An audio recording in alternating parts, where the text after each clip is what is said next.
Until Noon show. It's Michaela Clark in this morning for Greg Hughes. Coming up on the show later, the ever popular Dr. Joe Kelly will be joining us, and we'll have lots more to come between now and 12 noon. If you want to have your say or raise an issue, you can get in touch with us by calling 074 91 25000, or you can text or WhatsApp 086 60 25000, and you can also email comments at highlandradio.com. First this morning, though, we're going to have a look at what's making the papers, and starting with the Irish Times. Support for government parties holds steady as Sinn Féin slumps is the headline. Support for the government parties is holding steady while Sinn Féin has slumped since the spring, according to the latest Irish Times Ipsos B&A opinion poll. There is a substantial increase in support for independence since the last poll in April, the figures show. As economic threats loom for the coalition from US tariffs and concerns about multinational sectors, the government parties showed little movement in support since April. The state of the parties when undecided voters and those unlikely to vote are excluded is Fianna Fáil on 22%, which is no change, Sinn Féin on 22%, which is down 4, and Fine Gael on 17%, up 1. Among the smaller parties, the Social Democrats is at 6%, down 1. Labour is on 4%, down 1 also. The Green Party is at 3%, there's no change there. People for Profit Solidarity is on 2%, down 1, and Aontú is on 2%, up 1 point. Independents and others are at 22%, which is up 5, a figure that includes the Independent Ireland Party. So I suppose these polls change from time to time, but I'm sure Sinn Féin would have been hoping for a better outlook there, given that there's so much this satisfaction with government in terms of housing and the cost of living, and I suppose the healthcare sector. But the next poll, I suppose they could be up again. It's very hard to know. The Irish Independent, a report reveals the areas with the highest and lowest jumps in house prices. So the cost of a typical property has shot up by €35,000 in the past year, putting a renewed squeeze on home buyers. Prices jumped again in May, the 21st month in a row of rising home values. In the last 5 years, buyers have had to pay an additional €74,000 to secure a home. The National Property Price Index increased by 7.9% in the 12 months to May. This is up from 7.6% in the year to April, according to the Central Statistics Office. So the area outside of Dublin with the largest growth in house prices was the border region, which consists of Cavan, Donegal, Leitrim, Monaghan and Sligo at 11.1%. That's a huge increase.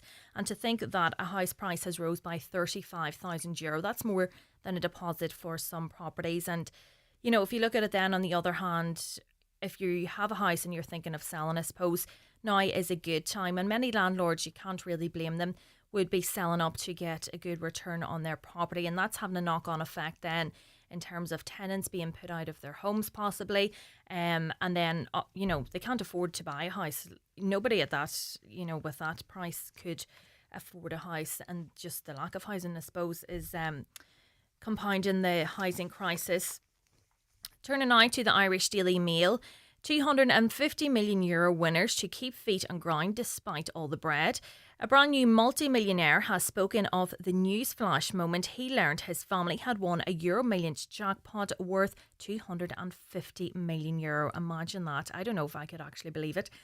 The member of the Cork clan who wants to stay anonymous described the win as surreal, and his family insist that they have promised each other they will keep their feet firmly on the ground. One even said they will still be having my favourite ham and cheese sambo for lunch every day. I think it'd be very hard to keep your feet on the ground, wouldn't it? I think it was part of a family syndicate, so even winning, a fraction of that €250 million, I don't know what I would do with it. I would do so much, actually. But I would like to think that maybe I would be smart about it and leave it sitting for a while to decide what I really want to do, but probably not. The Irish Daily Star. Communications Minister Patrick O'Donovan has insisted he is not behind a leak which claimed An Post is on the brink of collapse. The Irish Daily Mail reported the semi-state company is facing a dire financial situation with cash reserves below €1 million for the first time. It also claimed Mr O'Donovan told the Cabinet it would have made a substantial loss were it not for election-related mail. However, AMPOS chief David McRedmond dismissed the claims as utter garbage. He said he is absolutely furious and described it as an irresponsible leak by a government minister. I'm sure this would have created fear among many postmasters across the country, particularly in rural areas, as those areas seem to be hit first whenever savings need to be made somewhere. And I suppose people living in those rural areas as well, you know, they would be fearing for a downgrade in services. And yeah, but in fact, actually, their profits rose, and I think they made their earnings rose, and they made a €10 million profit. So I suppose it's secure at the moment. In the Sun, inquest of trio killed by mum is set. The dad of 3 children killed by their mother has welcomed the news their inquest will be held before the year's end. But Donegal man Andrew McGinley hopes there will be an extended scope to the inquest of Connor 9, Dara 7 and 3-year-old Carla. Their bodies were discovered at their family home in Newcastle, County Dublin on January the 24th, 2020. At the opening of the inquest into their deaths in September 2020, it was revealed the post-mortems found they had all died from suffocation. Their mum, Deirdre Morley, was found not guilty of their murder by reason of insanity following a trial at the Central Criminal Court in May 2021. I am sure many of you will have heard Andrew McGinley on Highland Radio before, and he was calling as well for, you know, a review of the Mental Health Act so that families could have more of an insight into, you know, the treatment their family member was receiving and, you know, what progress they were possibly making. So I suppose that is an important element to take into consideration there as well.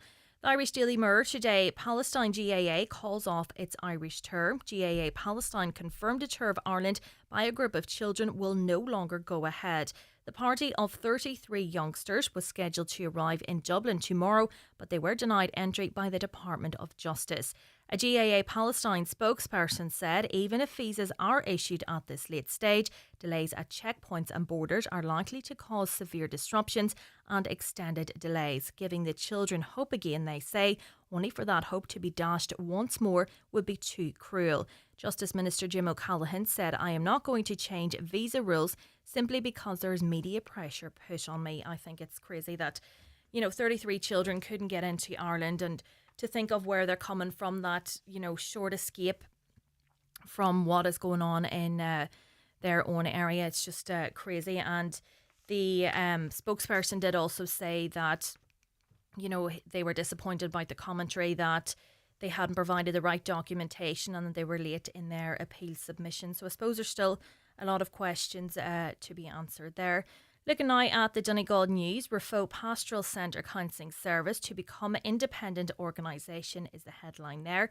The Rafo Pastoral Centre Counselling Service is undergoing a significant transformation as it prepares to become an independent organisation, formally separating from its church roots. This marks a significant milestone for the long-standing mental health service, which has supported individuals and families across Donegal for decades. With a new name chosen, a dedicated leadership team in place and plans underway to secure an independent premises in Letterkenny, the service is laying the foundations for the constantly growing services. That's great news. You'll remember Liam Cannon, the former director, you know, the future of the service was in jeopardy whenever he announced that he was stepping down, and there was no funding then to secure a replacement for him, and there was much lobbying and much campaigning, and finally interim funding was provided there. So it's great to see that that service is going from strength to strength and, you know, growing to meet the need of the service here in Donegal. Turning now then to another local paper, the Donegal Democrat. A total of 119 pubs have closed their doors in Donegal since 2005, representing a decline of 26.3%. This is according to a new report commissioned by the Drinks Industry Group of Ireland. It shows a continuing decline in the number of pubs in Ireland, with 2,119, or 1 in 4, closing the doors since 2005. The report, compiled by economist Anthony Foley, shows that an average of 112 pubs stop trading every year, with a further 600 to 1,000 closures estimated over the next decade. It'll be interesting to see if these are urban or rural pubs and if they've been trading for many years or they've opened up new, because I suppose it would give an insight into the economy. Is there just not that appetite there for new businesses opening, or is it a long running business that, a long running family business that nobody's been able to take over? Or it could be a sign of the societal shift, as the drinking culture changed. Is it just not sustainable to operate pubs anymore? The Tyrconnell Tribune today, the front page story: family farms under threat on 4 fronts. The future of the family farm is now under more pressure to survive than at any time since we joined the EEC in 1973, says Joe Sweeney, chair of the Donegal IFA. The proposed measures are in 4 areas: changes to derogation habitats, the next cap, Mercosur, and the challenge from Donald Trump's threatened tariffs. Each one of these measures will impact farm income, and rural communities will struggle to survive due to a serious loss of income. The derogation changes may cost farmers €300 million a year. Joe Sweeney said all of these challenges will have a negative and telling impact in Donegal and the west of Ireland, where farm income is vulnerable, and he believes the EU wants to see the derogation scrapped. It's always a negative outlook for the farmers, and they just seem to be getting no positives there at the moment at all. Their profits are continually being squeezed, and then consumers are picking that up then on the other end as well. And there appears to be, for younger generations coming through of potential farmers, there's no incentive there at all. And I suppose they see the struggles and the hard work that goes into it, and there's no real positive return on that then, in terms of, I remember farming used to be a thriving sector, and they used to say where there's muck there's money, but it's very hard to believe that that's the case now with these regulations coming down the tracks. The Derry News: mystery surrounds proposed third access road at Derry City Cemetery. Mystery surrounds Derry City and Strabane District Council's proposed third access road at Derry Cemetery following a statement from Department for Infrastructure. It says it had not been involved in a transport assessment for this development.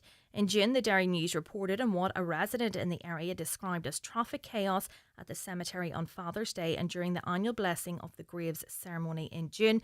Council received planning permission for a proposed new access egress road into the cemetery off the Southway carriageway in April 2013. It was approved by councillors in April 2021. However, no work has commenced on the road to date. If anybody has ever been to Derry City Cemetery, it's crazy. It's just obviously an old cemetery, and the roads are so narrow in through it. There's nowhere outside the cemetery really to park, and there is a one-way system in place there in recent years, but if one car is parked on one side, it's just a nightmare trying to get through. And the way the cemetery is laid out, the graves are so close to the edge of the road as well that you want to be respectful when driving past as well. Finally, for now, the Irish Farmers Journal: CAP 2028 battle begins as shockwaves spread is the headline. The fundamental changes proposed in the leaked CAP proposals that are being discussed in Brussels as we go to press have sent shockwaves through European and Irish farmers since Monday. The much maligned single fund proposal, as opposed to the current structure of 2 pillars, is now officially on the table. This is despite serious reservations from many key players, including Commissioner Hansen, since it was first reported over 6 months ago. The fear back then was of greater risk of funds leaking out of farmers and rural dwellers' pockets if specific rural funding was not ring-fenced. On the back of these new proposals, some commentators have suggested up to 30% of funds could be lost. As I mentioned there, bad news again for the farmers, and the thought of losing 30% of funds. And I suppose the cap then is the news emerged, in relation to the cap, that there will be less funding for farmers. But I suppose despite them making, farming organisations making so many representations, it just seems, the government and Europe are determined to progress with their plans to cut the funding or to divert it elsewhere. If you've any comments on any of those stories, you can get in touch. Give us a call on 9125000 or text or WhatsApp at 086 60 25000. And you can also email comments@highlandradio.com. The 9 till noon show is brought to you by Letterkenny Credit Union, offering low-rate car loans with fast approval. Apply online at letterkennycu.ie or in office today.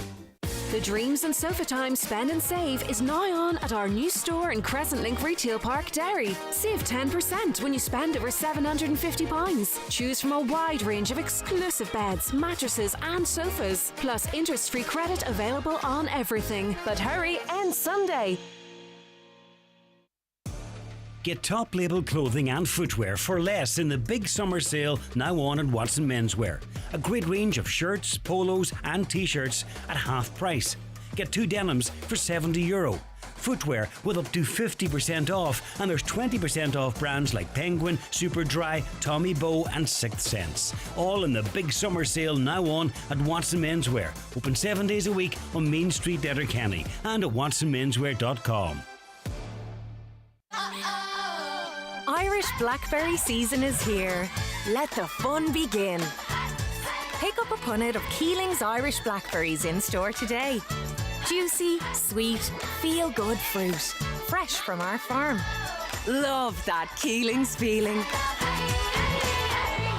Teagasc will hold a beef and suckler farm walk on Tuesday, 22nd of July at 7 p.m. on the farm of Thomas Hutchinson, Gulladuff, Moville, F93YH31. Adam Woods from the Irish Farmers Journal will be speaking at the event, and topics on the night will include beef forecast and outlook and summer dosing protocols. All are welcome. Highland Radio Time Checks brought to you by EirGrid, the operator and developer of Ireland's electricity grid.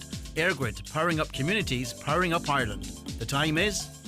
The time is now 21 minutes past 9. Now, what has become known as Dunigols Titanic, 15 houses built on a peat bog in Dundee, have been left to rot since they began subsiding. Councillor Micheál Colmcgill Asbug joins me now. Good morning to you, Councillor. Imagine why did Michaela? Have you got the lip balm on the ready? Yeah, at least throw me under the bus there today, isn't it? It's all necessary, I promise. I'd say so. So, Councillor, I'm looking out the window here. I had all plans to go for a wee walk and with sunblock on, and it's pushing down rain now. Desperate heavy rain for this time of year. I know, but we'll remain positive anyway. But this isn't a very positive story. So it began to emerge. These houses in Rarkin-Shaskin were subsiding. This emerged quite quickly after they were completed, didn't it? Well, I remember before I was a councillor, my mother and father had a small little business, Gola Blinds, and myself and my sister, who unfortunately since emigrated, we were doing some work on curtains and blinds in the housing estate. And I remember well when some of the families had moved in, the excitement of having a new home, and it was just unfortunately the beginning of the economic crash brought about by the government and the economic elite, but they were still excited. There were some people who moved into our communities, and they were working in the communities, and some of the houses were bought by people within the community, and there was a fair bit of excitement that a new beginnings with a new home and in a nice wee new estate, which we all thought was nicely built and well designed. But soon after, it became very apparent that that wasn't the case. That the case was that the estate around it was built in a Shaskan, hence the name Rarkin-Shaskin, and the houses themselves were piled, which left the houses being stable. But unfortunately, the grounds around it, that wasn't the case, and they started sinking. And you can see that from the photos. The houses are on a different level to the tarmac. The ramps into the houses are completely removed from the tarmac. Yeah, the whole estate sunk, and there has to be questions that has to be answered in relation to government oversight on this here.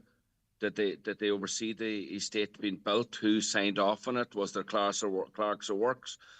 We all know that people can set up companies. Now, I'm not saying that all the big developers are the same, but people can easily set up companies, start contracting, then dissolve if things go belly up, which clearly they have, went belly down in this one. And the people who bought and invested into this estate, probably one of the biggest economic investment that they've ever done, were caught out high and dry, unfortunately, in relation to what was their, no doubt, their forever home. And these houses were purchased for between 155,000 and 190,000 euro, and that's a huge price for a house, any given day, never mind over 15 years ago. Back in 2007, I think it was, so that's nearly 20 years ago.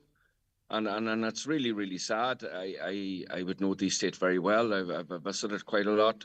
I have a very close friend who lives right next door, Hugh Boyle, and it's something that we talk about on a very, very regular basis.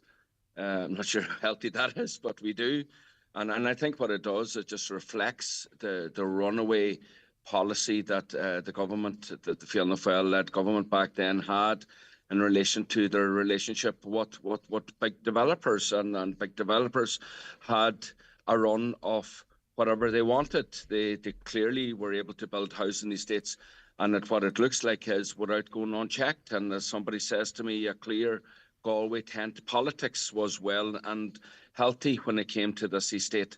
And it's very, very sad. And what now needs to be done is that I've been raising this on a regular enough basis at council level, and I want to recognise the good work of our own council staff now that has been tasked to reach out and make contact with the owners and see how we can progress this and see how feasible, how economically beneficial it would be to taxpayers. Would it be for us to try to take over the estate? I know we can't take it over as a whole, because my understanding, right or wrong, is that one of the houses have recently been bought at a very, very, very small fraction in terms of the finances that houses are bought at these days. And it'll be interesting to see if the families respond positively and to see what we as a council must do. But going back again to the unregulated, or what seems to be very unregulated system by the then government. And obviously planning permission was granted, but do you just believe that there wasn't a thorough enough check carried out on the site before building, was commenced, and then obviously, building control afterwards? Well, that's very clear from the photographs. If you see some of them photographs, there's I suppose from what the tarmac is to the front door, you could be talking about anything up to about 2 meters. And that's not an exaggeration. It's really, really sad now. The estate itself is fenced off. The council had to move in due to antisocial behaviour. And also the sadness of it is that people were unfortunately left with no other options but to squat in some of them houses when they found themselves homeless. And obviously we have homeless people within our own community, people from our community who have found themselves in an unfortunate situation, again, due to government policy looking after the big developers and the very elite of this state. But yeah, we had to move in. Now, the antisocial behaviour obviously had stopped once it was fenced off. The people that were homeless had moved on themselves, to my clear understanding of that. And it's just very sad to see it. And I don't believe that within the Free State that this is the only estate that has been left like this. I'm sure there's many, many others right across the 26 counties. And what about the homeowners that did purchase these properties? Did they have any comeback at all, or are they effectively out the money? I'll be honest with you, that is something I know nothing about. That's something that's between themselves, the banks, and maybe the developer of the time. So that's not a place that I was willing to go to look into people's personal business. And I get why you would ask the question, but no, I don't know. I have spoken to those who had owned property there, but them questions I didn't ask. And is there any possibility, you talked about there raising it with the council, is there any possibility that these properties could be brought back into use, or are they just in such a state of deterioration? Well, look, I'm no expert, but I have spent a good number of years on building sites as a brickie, and the houses themselves seem to be stable enough. Like I said at the beginning of this interview, they were piled. It's the grounds that are around them. Now, unfortunately, because of antisocial behaviour and vandalism, the front doors and the windows and that there are now fairly cosmetic stuff, but still expensive stuff. that would need to be rectified. Some of the houses are actually blocked up by 9-inch blocks, and some of them have been blocked up and hoarded up by steel doors and steel on the windows. So the others that haven't, they've been fairly trashed now. But what's really, really sad about it is one of the houses in particular that I've been in, I've only been in one or two of them, is that you can still see children's toys lying around, Right. televisions, there's some things still in the kitchen, like coffee and tea and other things. And it's just really, really sad. And I'm Yeah, it trying was to think someone's some of the home, things that and saving up for a clearly home is somebody's home. yeah, and it could have been their forever home, and then they've had to, whenever people were actually living in this, what kind of effects would they have seen in terms of when they would have noticed it subsiding? I think it would have been a slow process at the beginning. I remember at the time it being talked about. I had just recently moved home in 2007, and at the time it was like there was talk that it was sinking, and there was mills, and then mills came 2 inches, and then inches came to feet, and then obviously we ended up with meters of a drop, and very, very, very sad. And I'm not trying to make a comparison at all with the defective blocks and the families and the individuals that have been facing over this last number of years. But yet, at the same time, people losing their home and the unfortunate circumstances with the defective blocks. And thankfully now we have 4 well-able councillors elected to represent them very well and very loudly and very clearly. But people left without their family homes, and those who've been left in a situation where they have to continue to stay within the home, and so I'd imagine it would have been very similar in the same time. So yeah, the families ended up having to move out, and here we are today discussing it, and hopefully, if it of benefit to taxpayers, the council are very willing to explore what is the possibilities of this estate, because at the end of the day, the estate is unsafe. We can't leave it as it is, and so we need to make a decision, and I would hope that decision very quickly. Do we look to invest taxpayers' money into doing what has to be done to take it back into full use, so we can home families in it that are on our council list? And bear in mind, it's right on the outskirts of Anclough-on-Lea, within a couple of minutes walk. It's right in the heart of an economic area of the town. It's right beside our bay, our pier. And Anclough-on-Lea is a fantastic, beautiful town with fantastic community groups doing an unbelievable amount of work, and small businesses trying to stay open. And then a good news story, the Corner Bar will be opening up very shortly in the area, which gives us great hope after a number of hotels been opening up as well. So I want to wish the new couple all the best on that. But yeah, it's an estate that's an eyesore for us and a concern for the wider community itself. And myself as the local councillor, I'll be doing everything I can in relation to trying to figure out what is the best steps forward for us as a community and value for money for taxpayers. Councillor Micheál Colmcgill-Aspeig, thank you so much for joining me this morning. A couple of comments coming in. Who's responsible for the sewage system in housing estates? Sure, the word Shaskin means swamp. Why would anyone build on that? That's what Councillor Micheál Colmcgill-Aspeig was saying in relation to the name of the estate. Another listener says, I know a housing estate where the path was sinking. They filled the ground with sheep's wool and that put a stop to it. We have an unlimited resource of sheep's wool and we're not utilising it. Could this be an option? I never heard of that sheep's wool would help, but there you go. We'll be back now in a couple of minutes. The 9 till noon show with Letterkenny Credit Union. Simplify your debts with a debt consolidation loan from Letterkenny Credit Union. Call us on 074 910 2126 or apply online via our app or in office today. Indulge yourself with friends or a loved one at the Spa at Orchids at the Holyrood Hotel in Bundoran. A midweek or weekend spa break is the perfect way to escape from life for a while.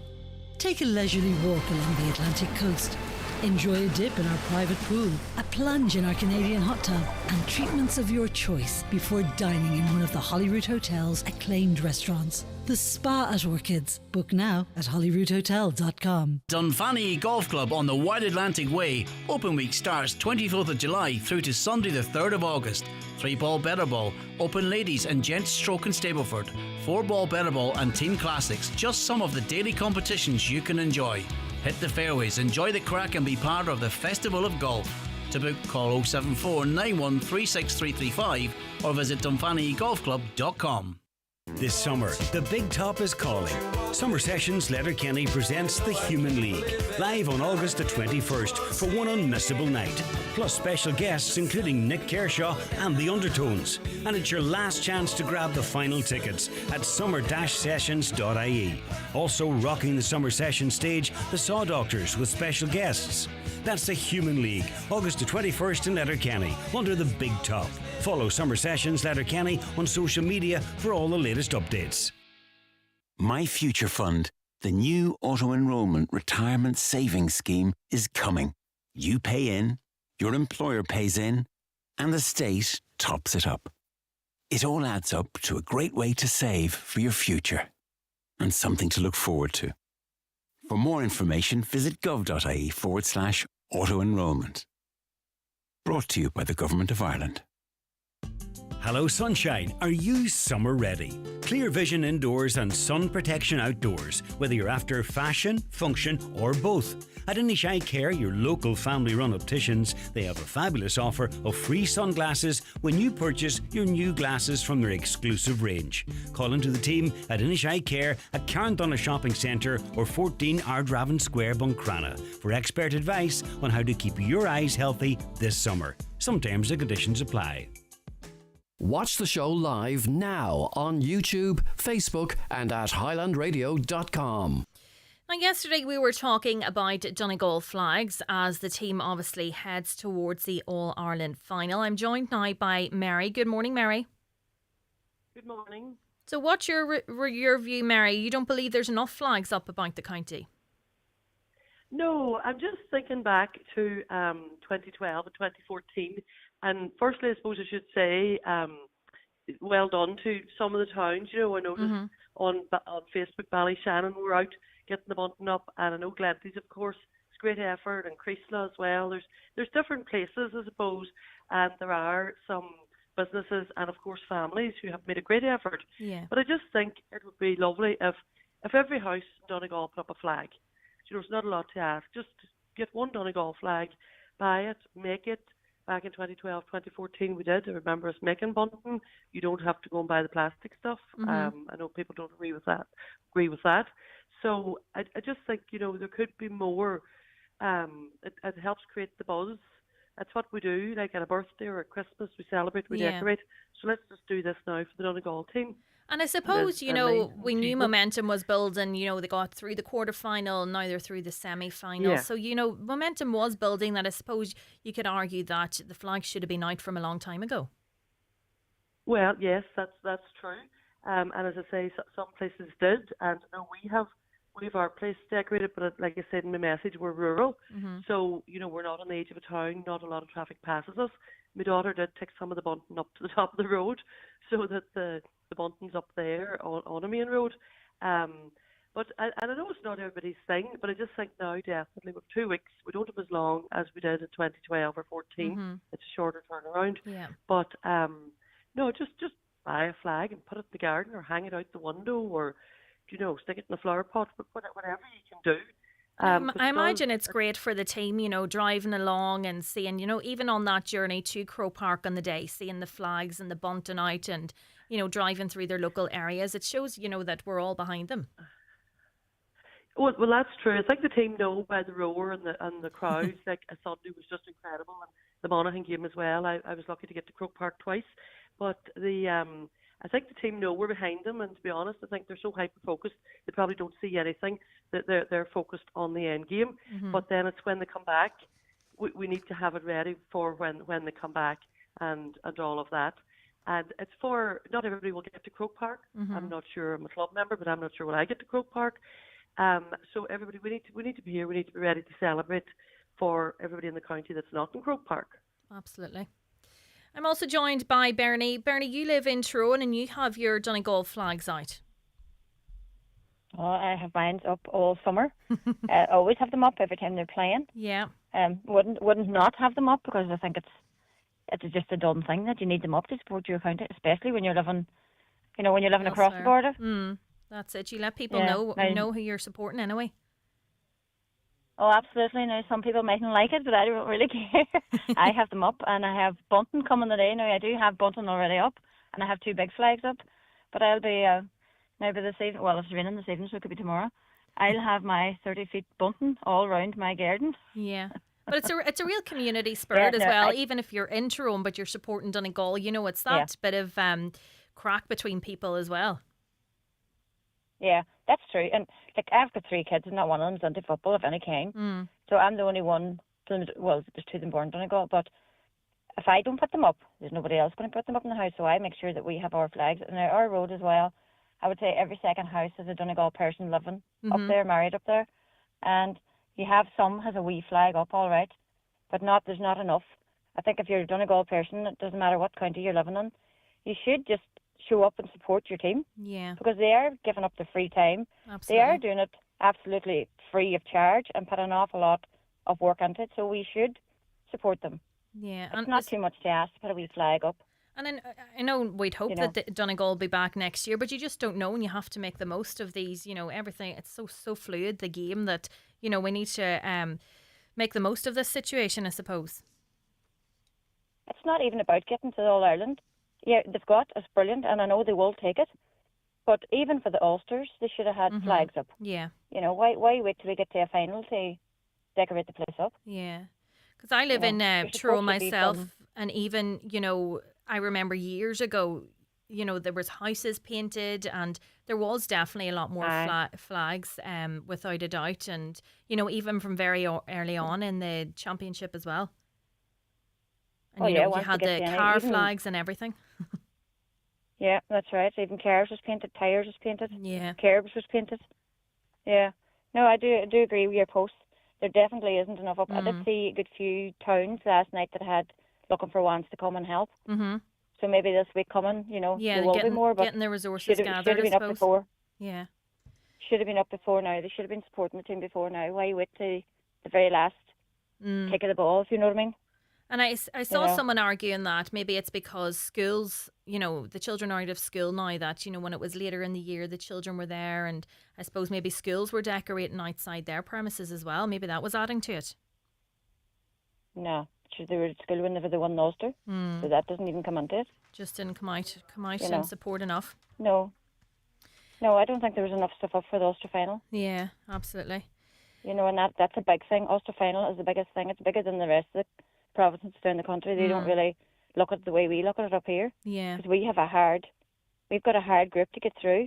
A fair play to the boys. They're up there nearly every year. You know. And it's just, definitely support them. Mentioned, they don't get paid for it, and it's just, coming out behind them and, giving them as much support and encouraging them on. And I suppose, although they don't get paid for it, that kind of, helps them along the way, knowing that the people are behind them. And, that they're creating this momentum within their community. Yeah. We were at the game down Roscommon or Mayo, and we were waiting for the boys to come out from the back. And out comes Ryan McHugh on the phone. We just stopped him for a quick photograph, and he says, I've got to go.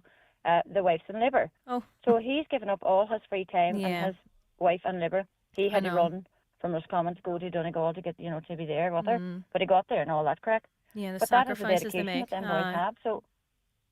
So we should be absolutely supporting them. Now, I do always have my flag up because I live in Tyrone as well, and they don't actually like it. But anyway, yeah. Well, you do. You do right. It, more than anything else. You do right, Bernie. You better have yours up as well. I'm also joined by have Lisa. You got yours up? Well, I'm from Tyrone and live in Tyrone, so. All right. But okay, you know what? I was saying yesterday that I do think there is a great momentum, even at work here. So I'll obviously be supporting Donegal. I think next weekend. But there's a lovely buzz, I think, Yeah, round it's here good at work, you know, different plans and stuff. I do think, yeah, it's good. But yeah, great. no Donegal flag outside my house, unfortunately. I'll find it out where that and put one there for you. Thank you so much for that, Bernie. Lisa's on the line as well. Lisa, you believe Armagh does it best? Oh, without a doubt. Without a doubt.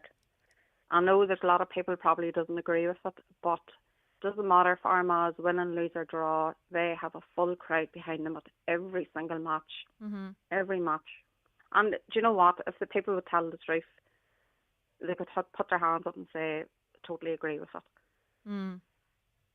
All the time. Armagh definitely have great support.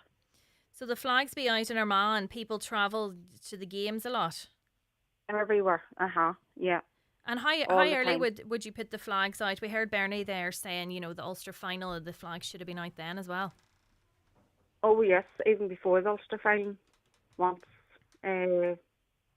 the Ulster final, the flags would be up and the support travels to wherever the matches are. Yeah. Doesn't matter where they have to go to play, the crowd will follow. And which I think personally, that's the way it should be. Yeah, absolutely. It's kind of that thing about Fairweather fans, you know, you can't just jump on board then once they get to the semi-final or the All-Ireland final. It does need to be that year-round support as well. Oh, without a doubt, yeah. And, you know, you kind of meet the same people, you know, kind of at different matches. Like, me and my friend would go to all the matches, and the majority of the matches this year, we have sat beside these two girls. Just happens to be that's where their tickets were the same as ours. Yeah. And that's how we got to know them. It's just by going to the matches. Yeah, that's lovely. That's, you know, what it's about, bringing people together. Well. Yeah. And do you notice a change, not in relation to Armagh, but we were discussing there how about years ago there would have been a lot more support in terms of flags out and flags and cars. Do you notice that's changed, not particularly in Armagh, because you're saying, you know, they're great at supporting, but other, you know, say teams in Ulster? I would say yes. Yeah. Big time. Big time. I don't know what it is, whether people just, I don't know if it's down to expense going to matches, although you don't have to go to the matches. You can, if it was on TV, although it doesn't be on TV all the time either, so people are missing out there as well, which I think is very unfair, especially for elderly people who would have been going to matches years ago and then now they're not fit maybe to go. Yeah, and especially for the national game, it's just crazy that you have to pay. Or, you know, it mightn't even be, you can't get access to it at all. Yeah. Well, Lisa, who will you be supporting next weekend? Well, I will go for Donegal because of Ulster. Yes. Kerry, yes, they're a good team, but they've won it that many times. I would you like think to they've see had enough now? As much as Donegal beat Armagh, but that's the way it goes. I would like to see Donegal because of obviously the Ulster. Yeah. And I do believe they can do it. Yeah, definitely. I do believe they can do it, you know, and I hope they do it. It'll be great.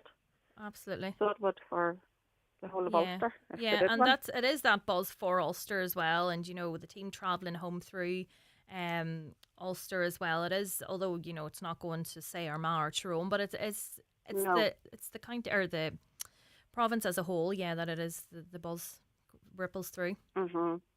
Oh, it's great. It's a great buzz. Now I have. Do you know what? I'm so happy I was there last year for all the matches. Just the whole buzz about it, and I don't know. You get a real adrenaline. Yeah. I don't know. You're a die-hard fan by the signs of it, Lisa. Oh, it's great. I love it so much.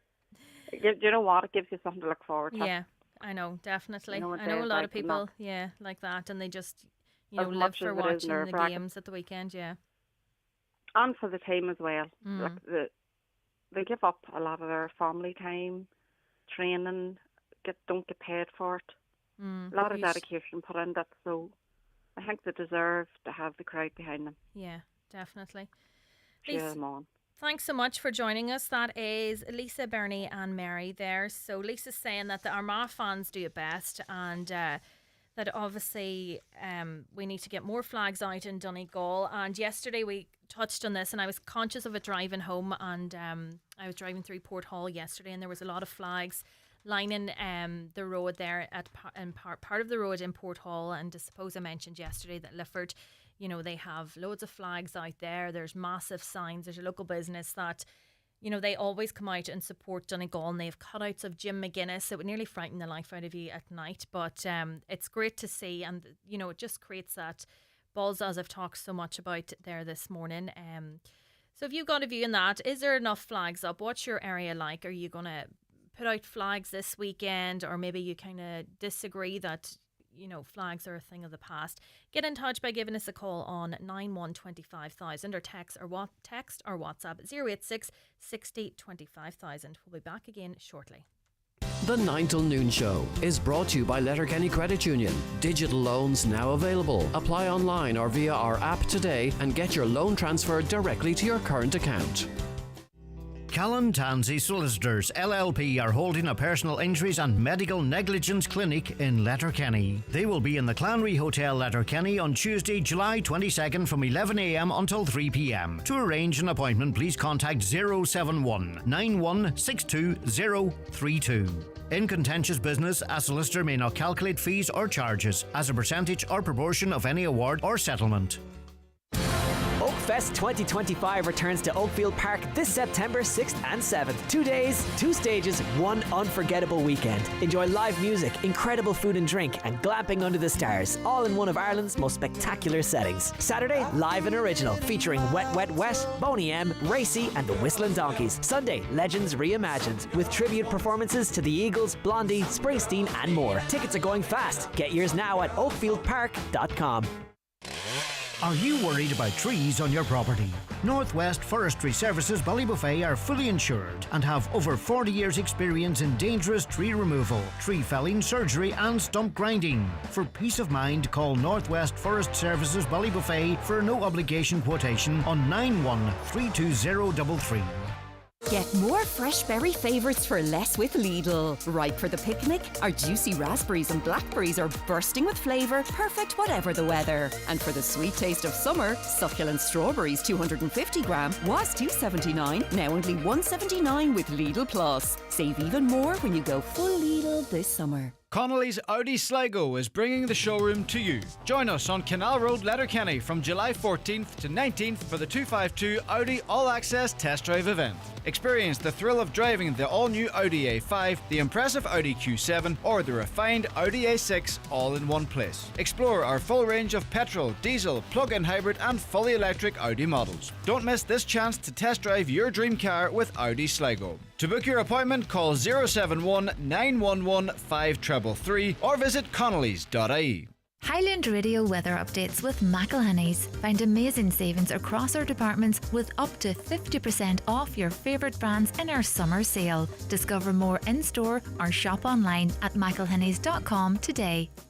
Today's weather, cloudy and wet with outbreaks of heavy thundery rain. The rain will gradually clear this afternoon with some bright or sunny spells following. Highest temperatures of 18 to 23 degrees. I love to see the heat, but if we had the sun along with it, it would be much better. Loads of comments coming in as it relates to flags in support of Donegal in the All-Ireland final. It's up to people to support when they want. It's great to see our county doing so well. The person on chatting seems to be a die-hard GAA fan, aka grab all association support at €100 a pop. Not everybody can afford that kind of money. It's a rip-off. It is a very expensive. The tickets are very, very expensive, but I suppose a lot of people, you know, maybe they don't have any other interest, and you know, that's their outlet in life, and that's what they want to save and spend their money on. Another listener says, my flag is up since before the Ulster semi-final and I'm in Galway City. I think it's great seeing all the flags all around us. We have Bernie on there and she was saying that, you know, she lives in Tyrone and has her flag up. It's great to see, you know, it's a sense of home as well for people having their flag up and remembering where they come from. Well done, Bernie. My flag is up and I'm sending a Donegal flag up to a relation in Meath. Another listener says, this whole football thing, people will be bankrupt. Say hotels doubled their prices after the game the last day when we beat Meath. Another thing, tickets are now getting tickets that hardly been. People are getting tickets that have hardly been at the game all year, and also ones coming from all over the world getting tickets, so there will be plenty without. I do think that's, I know you can't obviously control it, but for people who travel, to the games all year round, these Fairweather fans then getting tickets for the All-Ireland final. Near Portofino, my flag is on the roof, dancing with the wind, a listener says. Another says, we're hand painting our signs, and so give us another day or two. We're going circular with reclaimed wood for signs and old fabric for bunting. Supporting our community and county is up there on our sustainability list. Up Donegal, says that listener. That sounds great. I'd love if you could send us in a photo whenever you have that done. Glenties is very poor with flags. Another person says, not everyone is into GAA. Well done to Donegal, but the whole sport is in a bit of a mess over access to matches and funding. Flags are like everything else. They have doubled in price. I think it's disgraceful for children to have to pay €100 for a ticket. Prices are through the roof. People can't afford to support Donegal. And like that other previous listener said, you can use you don't have to go out and buy brand new flags. You can use other elements, anything green and yellow will do. Have Donegal flags up all season, says this listener. If you're supporting the Donegal team, put out a flag, but please don't paint the curbs. This is criminal damage and could be liable to prosecution. Hi there, I hope you're well. In 2012 and 2014, schools were back before the final at the end of September. The change of date might have impacted on this. The schools had competitions and art projects, wrote poems and songs, etc. That comes in from Kate in Buncrana. There is no real excitement for things anymore. I blame social media. No one lives in the real world. Well, I suppose, there is a lot of buzz on social media, and every single post or second post you see relates to the match. But I suppose that's what people are trying to encourage others to do, to create a buzz within their local communities.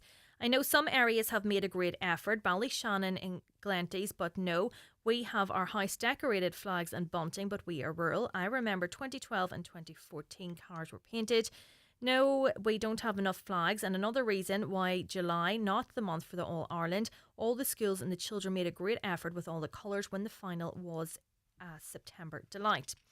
Another listener says, my flag is flying high in Mayo. Another says, need more flags up. Let's get behind official Donegal GAA. Whoop whoop up Donegal. Compared to 92, 2012 and 2014, the response has been very poor from the business community. I've seen nothing but businesses putting up signs in support and wishing the team well, and they have been up for quite some time as well, but maybe they're just in the areas that I be passing through. But I do think the businesses have come out in great support. We only got to the final on Sunday. With the short turnaround, it takes a while. Wait until next week, it will all change. Glenty's looking good, another listener says. I have my flag up since before the Derry match, and it will be up long after we beat Kerry. Have my flag up since the start of the championship, bunting up for the semi-final. There you go. They put them up in different stages depending on how well the team does. There are no supporters out there like Armagh fans. I'm only being honest. We were speaking to Lisa, I think it was, and she believes that Armagh fans are the best. A tough final. I feel like Kerry have the psychological drop in Donegal due to their history and the last final in 2012 and that dreadful goalkeeper error, which our current keeper is not immune to. We also need to up our 2-pointer game, but Donegal a boo, says that listener. Another person says, I'm in Cavan and my flag is up since the week of the Ulster final. And another says, up since the start of the championship, every year is the same. Yeah, you should be supporting them from the very start. We're going to take a quick break for the news and we'll be back just after it. The 9 till noon show is brought to you by Letterkenny Credit Union, with monster loans available up to €60,000 for all occasions. Visit letterkennycu.ie. Carrickdon's sizzling summer sale now on. Reductions of up to 50% off in all departments. Shop the summer sale in stores nationwide or online at carrickdon.com. Looking for family fun this July? Discover Century Complex. Kids will love the soft play while teens try augmented reality darts and crazy golf. Enjoy tasty food and the latest blockbusters. Rain or shine, Century Complex is the ultimate destination for all ages. Unforgettable fun awaits. Don't miss out. Radical changes proposed for farm payments. In this week's Irish Farmers Journal, we reveal the changes Brussels is planning for the next CAP and what it could mean for your farm. Plan to scrap payments for older farmers. Couples stuck their payments back on the table. Proposal to cut scheme supports over €20,000. Funding for farm retirement and new entrants. Lump sums considered for small farmers. Plus leader funding in jeopardy. For expert analysis, see this week's Irish Farmers Journal. On sale now. Your next new car is waiting at Manor Motors, your Opel dealer in Donegal. This 252, get a €1,000 trade-up booster on any Opel model and enjoy 2.52% finance. Choose from the bold new Corsa, stylish Astra, eye-catching Mokka, or all-new Grandland. Available in petrol, diesel, hybrid and electric. Don't miss out. Visit Manor Motors in Manor Cunningham or see manormotors.ie. Manor Motors, your trusted Opel dealer in Donegal. Foster carers are urgently needed in Donegal. If you have space in your heart and home, you could change a child's life. Contact Orchard Fostering today on 074 9706 109 or visit orchardfostering.ie because every child deserves a safe and loving home. GiveBlood.ie know we can count on you, our community of blood donors, to be there for others in their hour of need. Blood donors from Ballybofey should attend the clinic in Jackson's Hotel on Thursday 17th. Making an appointment is recommended, so call 1-800-731-137 or visit our website to book your time. New donors are vital. Visit GiveBlood.ie to check eligibility and clinic details because we count on you.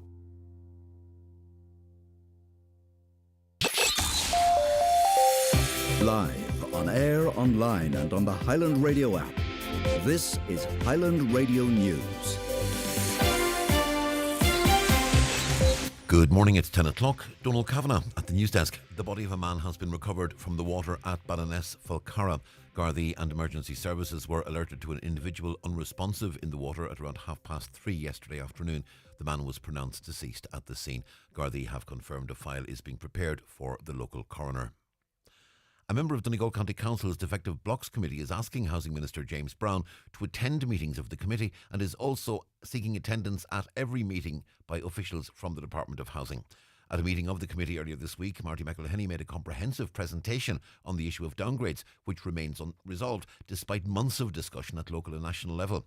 Councillor Michael McBride said it's clear from that issues being raised in the committee are taking far too long to get to department officials and ultimately to the Minister himself. The last day we were in Lifford when Minister James Brown attended, I asked the Minister would he come and be present at those meetings. As far as I'm concerned, there's not enough action happening. We have an excess of 20 different issues on our list that we need dealt with, and we're almost a year into the new council, and really nothing has been dispatched of the list. I asked at the meeting the last day if we will write to the department to see if they would actually meet us once per month instead of once per quarter.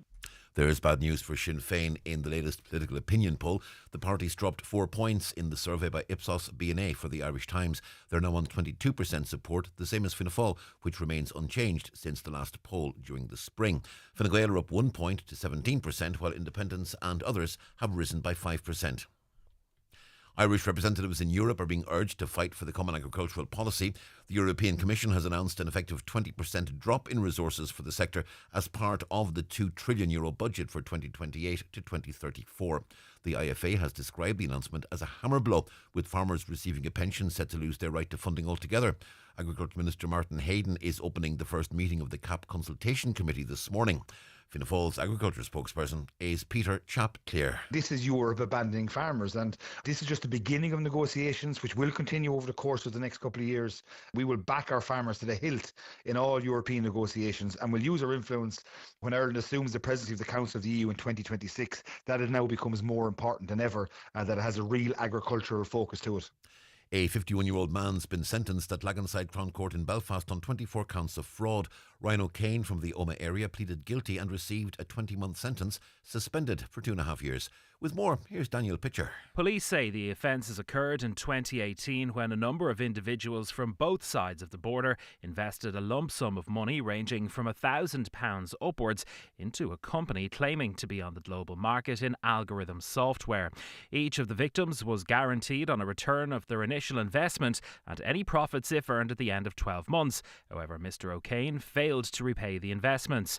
A police investigation commenced and all 10 victims were repaid just before yesterday's sentencing hearing began. Police say Ryan O'Kane targeted the life savings of innocent people, seeking to line his own pockets with no thought for the long-lasting trauma he caused through his deception. They say the sentencing should send a clear message to those involved in scamming hard-working people that they will be vigorously pursued and brought before the courts.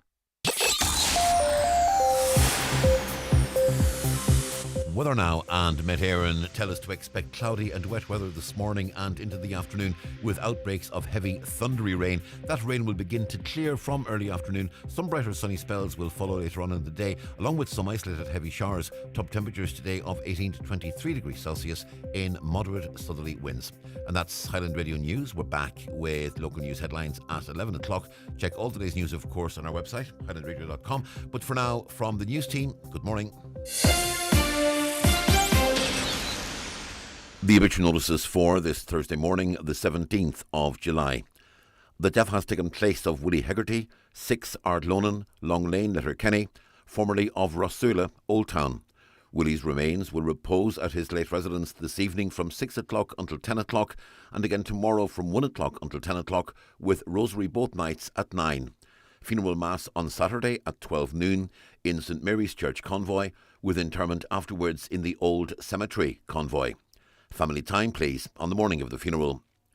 Family flowers only, please. Donations in lieu if desired to the Oncology Ward, Letterkenny University Hospital, care of any family member. The death has occurred of Joseph Joe McGinley, Forher, Glencullen reposing at his late residence today from 2 o'clock until 9 o'clock. Funeral Mass tomorrow at 11 in St Columba's Church, Cashel, Glencullen with burial afterwards in the adjoining cemetery. The funeral mass can be viewed on mcn.live.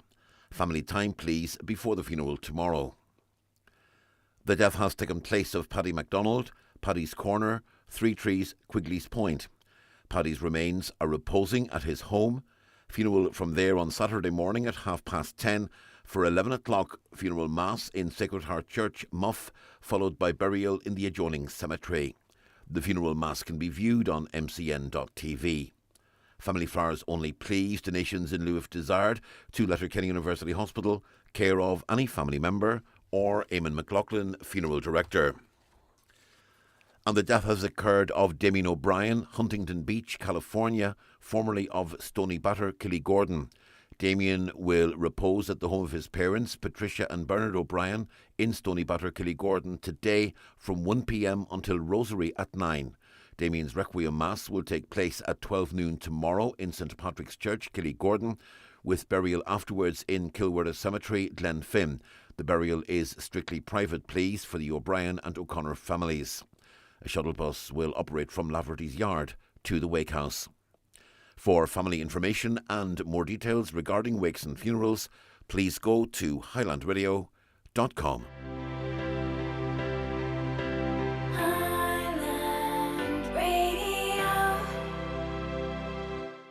Batch cooking never used to be a thing, but makes so much sense. A little effort up front and you're sorted for the week. Planning your finances? Same deal. What you do now can make your future easier. So visit the AIB Life Hub in your AIB mobile banking app for all the information and ingredients you need on investments, protection and pensions. AIB, for the life you're after.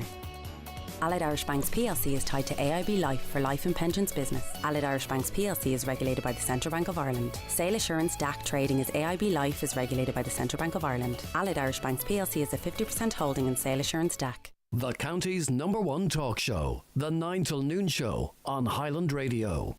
And it's Michaela Clark in this morning for Grey Cues. We were talking before the news about Donegal flags being up across the county. A listener says, I remember 1992, flags were limited in shops compared to now, so a few of us went to Guildtex in the Old Town and bought material to make flags and put them up on the old telegram poles around Letterkenny. Get ready for Kincashla, says this listener, we're decorating it this weekend. Another says, is there any shops in Donegal with any flags for sale? A proud Donegal woman, this listener says, flying the Donegal flag in Roscommon all year round. Disappointing to read that I have 2 Donegal flags flying here in Limerick. Come on, Donegal, let's get behind our fabulous hard-working team. Team Car Flag Ireland / Daily Hurler in Limerick supply flags for all clubs, counties in Ireland. Donegal Abu, says that listener. Plenty of flags up here in Glen Columkill. Very few flags up anywhere, says this listener. Shame on the Donegal supporters, especially the pubs where a lot of people go to watch the match. No flags up, very few shops selling them too. Well, maybe that's an issue. Maybe they aren't readily available for people. Another says we need more flags. My house, garden and car in Roscommon is covered in Donegal flags. Not near enough up, but definitely more than last week. And you did actually notice people... When I was travelling yesterday in through Carrigan's and Port Hall, there was actually people out putting up flags. So yeah, maybe they're listening to us and we're giving them the push they need. Another says Letterkenny could do with a few more up. It's still only under 2 weeks away. I'm sure there is plenty of time to put the flags up. Need more times to get banners up to show support. The moaning and whining has started already, says another listener. It's all a bit of fun though, and just a bit of, I suppose, creating a buzz as well. I've got mine up in Antrim. It seems to be that anybody living away from home is out in support already. But if you few Kerry ones up, the Donegal ones will soon go up, believes this listener. I live in County Leitrim. Flag is up since March. And another one says flying high in New York. After the massive cost going into the 4 Lanes project, on a different topic, another listener says, should there be weeds growing between the trees in the middle verge? It's terrible looking for Letterkenny's main entrance to be in the shape it is. Donegal County Council, says this listener, shame on you. Back to the flags. More are needed in the Donegal town area. In response to the question, are enough flags up? A listener says, no, not half enough. Ballybofey and Letterkenny looks bare enough. Mine flying high in Kildare for weeks. Another says mine is up since the start of the championship. And banners, flags and donkeys decked out in official Donegal GAA colours around Gorta Hork. There you go, they're well organised in Gorta Hork. Very poor in Mount Charles and Inver. We have 3 local lads on the team. Wouldn't it be lovely to see the area decked out in green and gold to show our support for them? We have 4 big flags outside our house. 2 of them have been out since the start of the championship. Also 3 small ones. Very poor showing so far compared to the other 3 finals. Hopefully this week we'll see more flags, buntings and posters up around the county. Another person says we have our flags and bunting up, but given that children aren't in school for the build-up, like back when the final was in September, it would be great to see a few events for children to start enjoying the build-up to the big day. We talked about that earlier, and one of our callers said, sure, the children were in school for the Ulster final, so surely, there could have been efforts made then, but, obviously the curriculum takes priority. Buncrana is looking great, says this listener. Not true of Ballyshannon. Flags and bunting everywhere. Well done, Peter Gallagher and Jim Keane. Great work. I'm sure the squad appreciate the effort of all the diehards who have supported them throughout the country during the last 10 years when there weren't too many big occasions. The flags, sheep and car painting is mostly for the armchair fans whose only involvement with Donegal GAA will be looking for their first ticket all year. Another says Glenties is looking good, and car flags that were €2 for 2 flags in a paper box at the start of the league are now €7 each, quite a rip-off for the same flags. Have my flag up since the start of the championship, bunting up for the semi-final. And another says their flag has been up since the start of the championship. If you do live in a particular area, let us know if you've any plans or, if you've decked out your area already, if there's any community efforts ongoing to erect flags. But hopefully in the coming days, there's still over a week to go, so there's loads of time left for people to come out and support Donegal in the All-Ireland final. We're going to take another quick break and we'll be back shortly. It's time for Vision Ireland Bingo on Highland Radio. It's Thursday the 17th of July, Jackpot Day. You're playing for the jackpot prize of €7,800 on the pink sheet. The reference number is S4. It's game number 29. The jackpot number is 37. This number can come out in any position for the next 10 numbers drawn. And now, here are your daily numbers.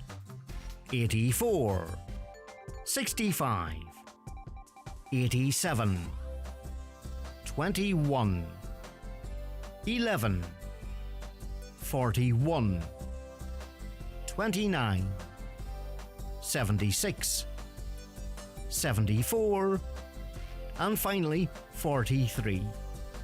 Phone your claim to 9104833 before midnight, leaving your name, contact number and the name of the shop where you purchased your book, and we'll call you back the next working day. Get all your Vision Ireland bingo information at highlandradio.com.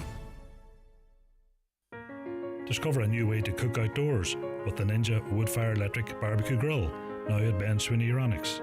It's a grill, smoker and air fryer all in one, with 7 cooking functions, no charcoal, gas or flames needed. Woodfire technology delivers real smoky flavour anywhere, in the garden, patio or in the campsite. Weather resistant and ready year round. Get the Ninja Woodfire Electric Barbecue Grill at Ben Sweeney Euronics, Letterkenny and Dunlow. Travelling to Dublin for business? Donegal Airport's same-day return makes it easy. Fly out at 7:55 a.m. and return at 6:50 p.m. Great fares and low-cost parking. Save time and book now at aerlingus.com. Terms and conditions apply.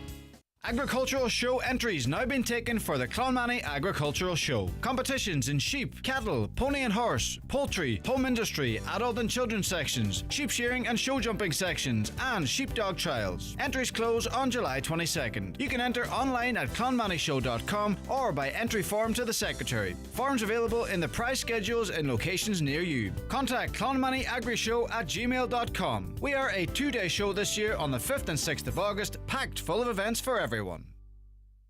The 9 till noon show with Letterkenny Credit Union, now offering mortgages from €40,000 to €600,000 with no hidden fees or transaction charges.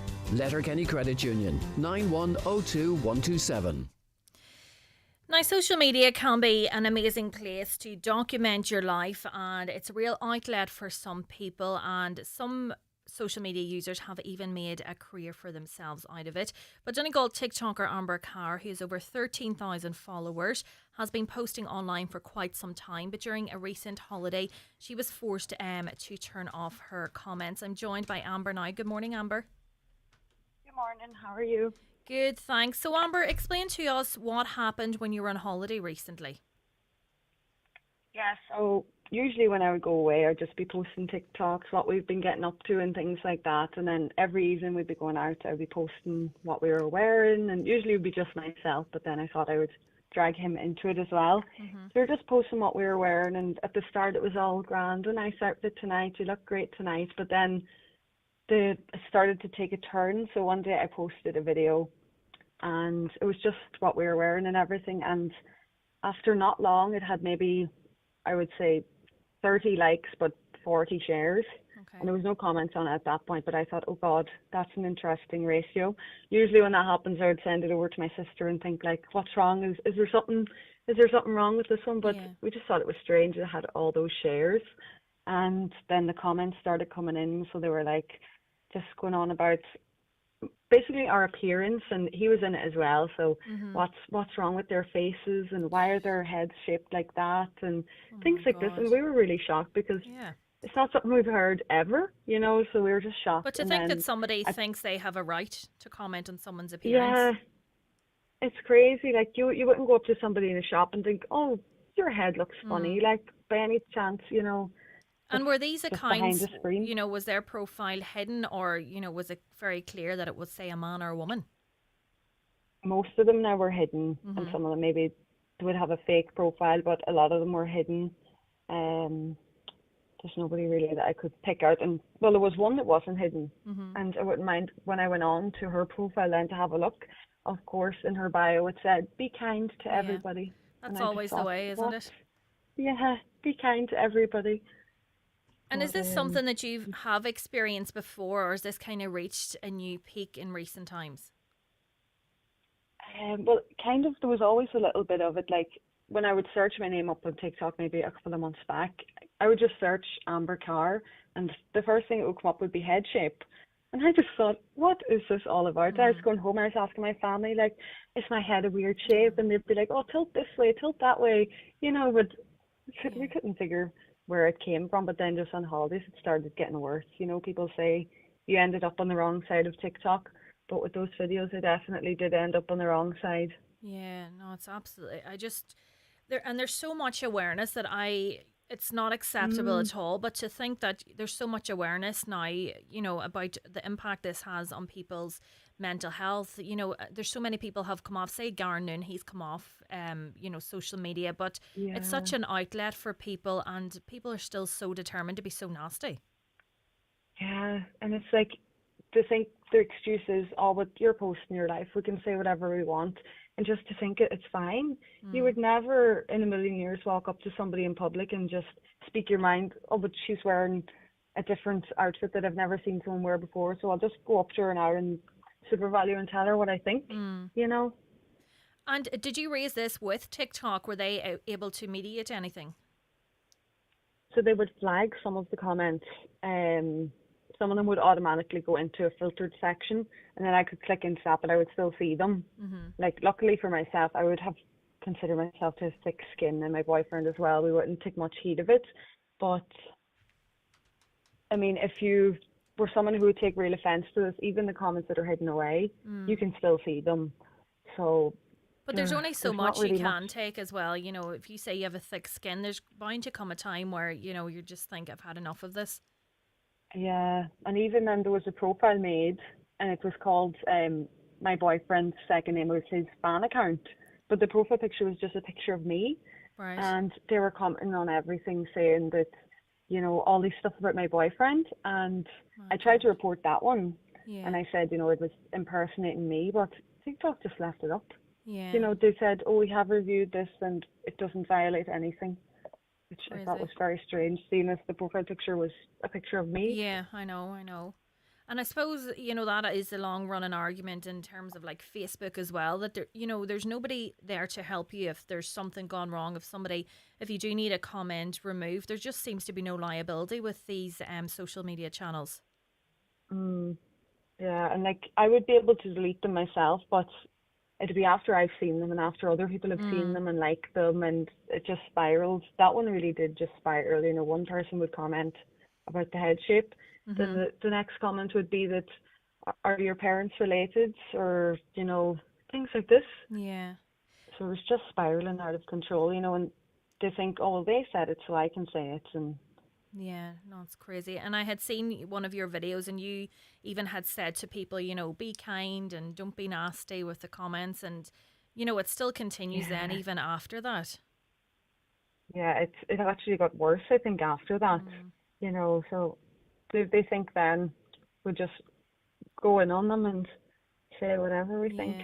And how does your boyfriend or, say, your family feel, if they see these comments? Say your boyfriend sees comments about himself. Yeah, no, he would have really thick skin and he didn't mind about it. He said, as long as it's not hurting your feelings. But they were nearly worse about him, and even one of them was like, he looks distraught and he looks like he doesn't want to be there, or blink if you need saving and things like this. And he just couldn't. He was watching the videos over and over himself, thinking, where is it all coming from? Yeah. And like my family, they would have always taught me just to brush it off, so they weren't too worried about it. They know that I would be able to cope with it, and just the kind of people they are that are writing the comments, they're just trolls, Yeah, absolutely. Amber, stay where you are. I'm joined also by Sarah Terry. Many of you will know her as Made Up Mummy. Good morning, Sarah. Hiya, how's it going? How's things today? All good, thank you. So you've been in a similar situation, but it related to your husband's account. Yeah, which is quite funny. I mean, I suppose I put myself out there on Instagram, so you kind of tend to expect it, or you're kind of waiting for it all the time. And really, to me, it doesn't bother me. I mean, say whatever you want. People aren't going to like you, and that's fine. It's very easy to unfollow or block if you don't want to see anything about them. But what actually happened was my husband had put up a post, and my husband's not into social media, and I put him up sometimes, but he's not into it. He put up, my daughter got nominated for an Ames Award for Best Female Vocalist. It's the Amateur Musical Theatre Awards. He put up this beautiful picture of him and her, and how proud he was of her. And underneath, I think it was during the weekend there, he got this really disgusting comment. It's somebody who follows me and who had written to me before privately, and they wrote something. I couldn't even say it on here what was said. It's so disgusting. They wrote I've awful seen things you posting about it. It is horrible. Yeah, it was really nasty, and it was nasty is the word you would use. They really went in on my daughter. I mean, come for me. I don't care. You know, it really doesn't bother me. But don't say nasty stuff about my child. You know, I know she is an adult, but don't be saying anything nasty about my child. She didn't, you know, she had nothing to do with that post, and she's got nothing to do with what I do. But people think they can get away with things like this through faceless accounts. Now, I have done a bit of digging on this. Not that I care, like nothing will ever come of it, but I know that it's probably somebody that I actually know. Right. And this person has actually changed their name 11 times. So it just shows you they have gone after other people. And I know another business has messaged me to say they wrote nasty comments under their profile, under their videos as well. Right. It's just crazy. And that's so damaging to a business, you know, somebody it doing really that. is. Yeah, they wrote about something about them being dirty. They had an Airbnb and they wrote about some video they put up about things being dirty. And I mean, that's their livelihood. You know, come after me, you know, because I'm somebody who doesn't care. But don't come after a business whenever they're doing their best, you know. Yeah. And it's nearly as if, you know, you mentioned there that they've changed the name 11 times. It's nearly as if this is a job for them. Like, who has the time to sit and troll someone, never mind change their profile whenever they need to? Yeah, and it's a really strange one because I had previously put up, I don't know when it was, because when I clicked in to message this person, I seen that I put up a question box at one stage, and they had actually replied to me a normal message. So it's not somebody that I know that doesn't like me because they obviously replied to me a normal thing before. Right. And then whatever I did, I don't know, I think it's the way I dress that they don't particularly like. But they, you know, they came after me then for some strange reason. And under my husband's profile, I mean, do it on mine. Don't come under somebody. Because, I didn't care. My daughter actually didn't care either. But he was pretty annoyed. I mean, they were saying such nasty things about his daughter. It was really not nice, you know, and he was pretty annoyed about it. Yeah, it's so inappropriate. And, you know, if you're not in the right frame of mind and you pick up that comment, you know, it's just, there's been so many examples of whenever this has just gone too far. And that's the scary thing, I think.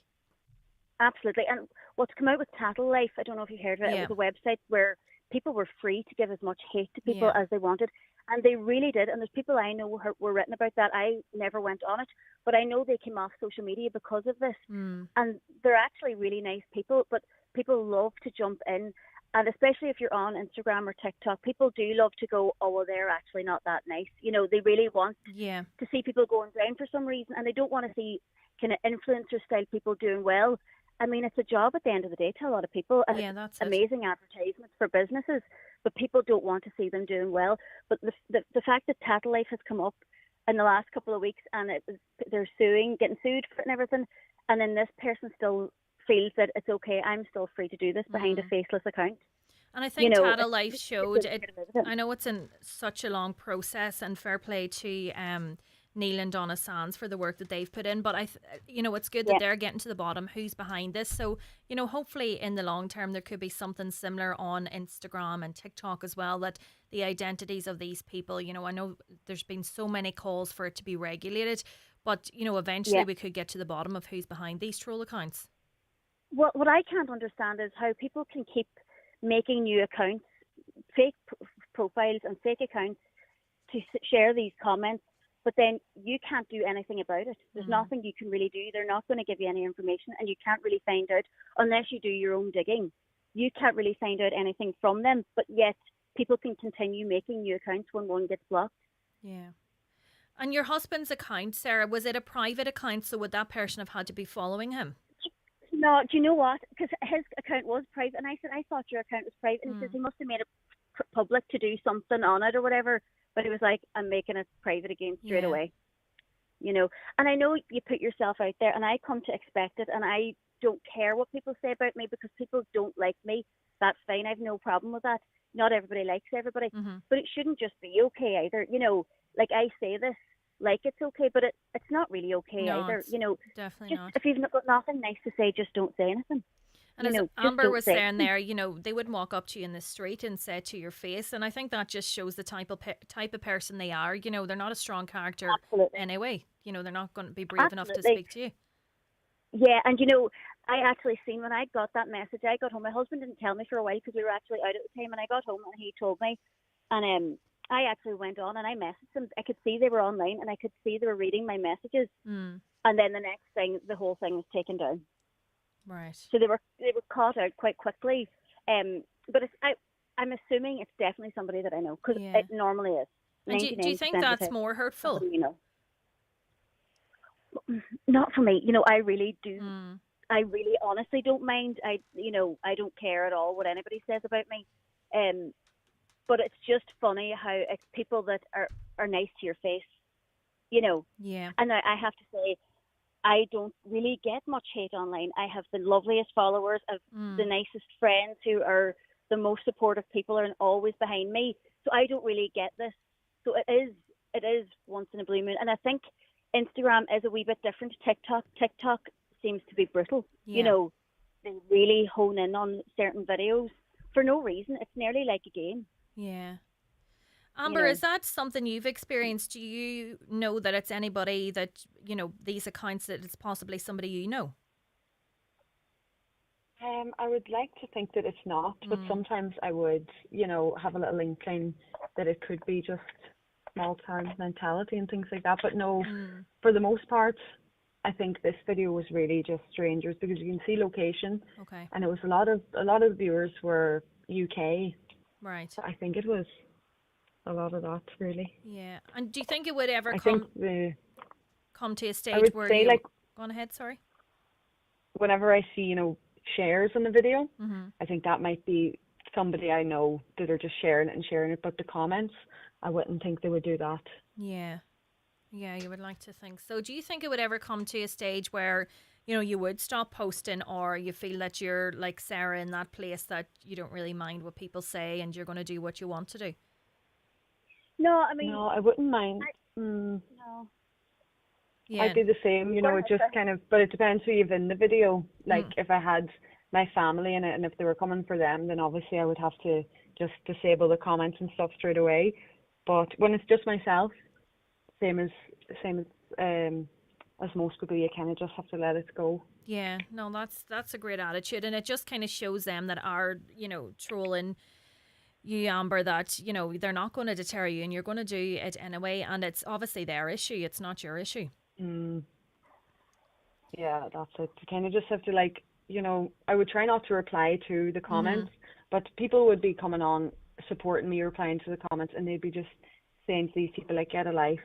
And everybody knows the likes of the faceless profiles. They literally are just sitting there commenting on whatever they see, and they're the ones who have a problem, really. Yeah, absolutely. And Sarah, you had mentioned there your daughter doesn't mind either. You know, she's the same, you know, you seem like such an upbeat person. Is she the same, that, you know, just let what they want, them people say what they want to say? Yeah, I mean, I suppose she's kind of growing up, like, she's 19 now, she's growing up with knowing about hate online, whereas to a lot of the kind of my age ones are like, oh, this is all brand new and getting hate. But she's kind of grown up with knowing and seeing this happening all the time. So she has taken it with a pinch of salt. But I suppose the comments made about us were so disgusting. You know, they said really awful names about her, and she is only 19. And as much as I hope to think that she is strong enough, and I've raised her to be strong enough to take it on the chin and know that it's nobody, and it's jealousy. It is jealousy over her. But like deep down, I'm sure it did hurt. You know, I'm sure deep down. But listen, she does put herself out there on TikTok as well, kind of. So, you know, she has to come to expect when you put yourself out there, this will happen. You know. Yeah. Well, fair play to you both. That is Sarah Terry, aka Made Up Mummy, and Amber Carr. Thank you so much for joining me this morning. And I think, you know, you enjoy posting on TikTok or Instagram, and, you know, it's those that have an issue that, you know, they're the problem, and they're the ones that have the problem as well. So, you know, I just think it's crazy in this day and age. And we've seen, as I mentioned, there are so many different campaigns to be kind to people online, and just that people think that they have the authority to comment on people. And, you know, you can comment and say your outfit's nice or whatever, but the nastiness, and I did see the comments that were posted under Sarah's husband's account, and it was disgusting. And just the things they said and the things they referenced. It's horrible. Some of your comments coming in on that topic. Donegal women are so nasty, believes this listener. I feel sorry for young people these days. I don't think it's specific to Donegal. I think there's so many right across the world.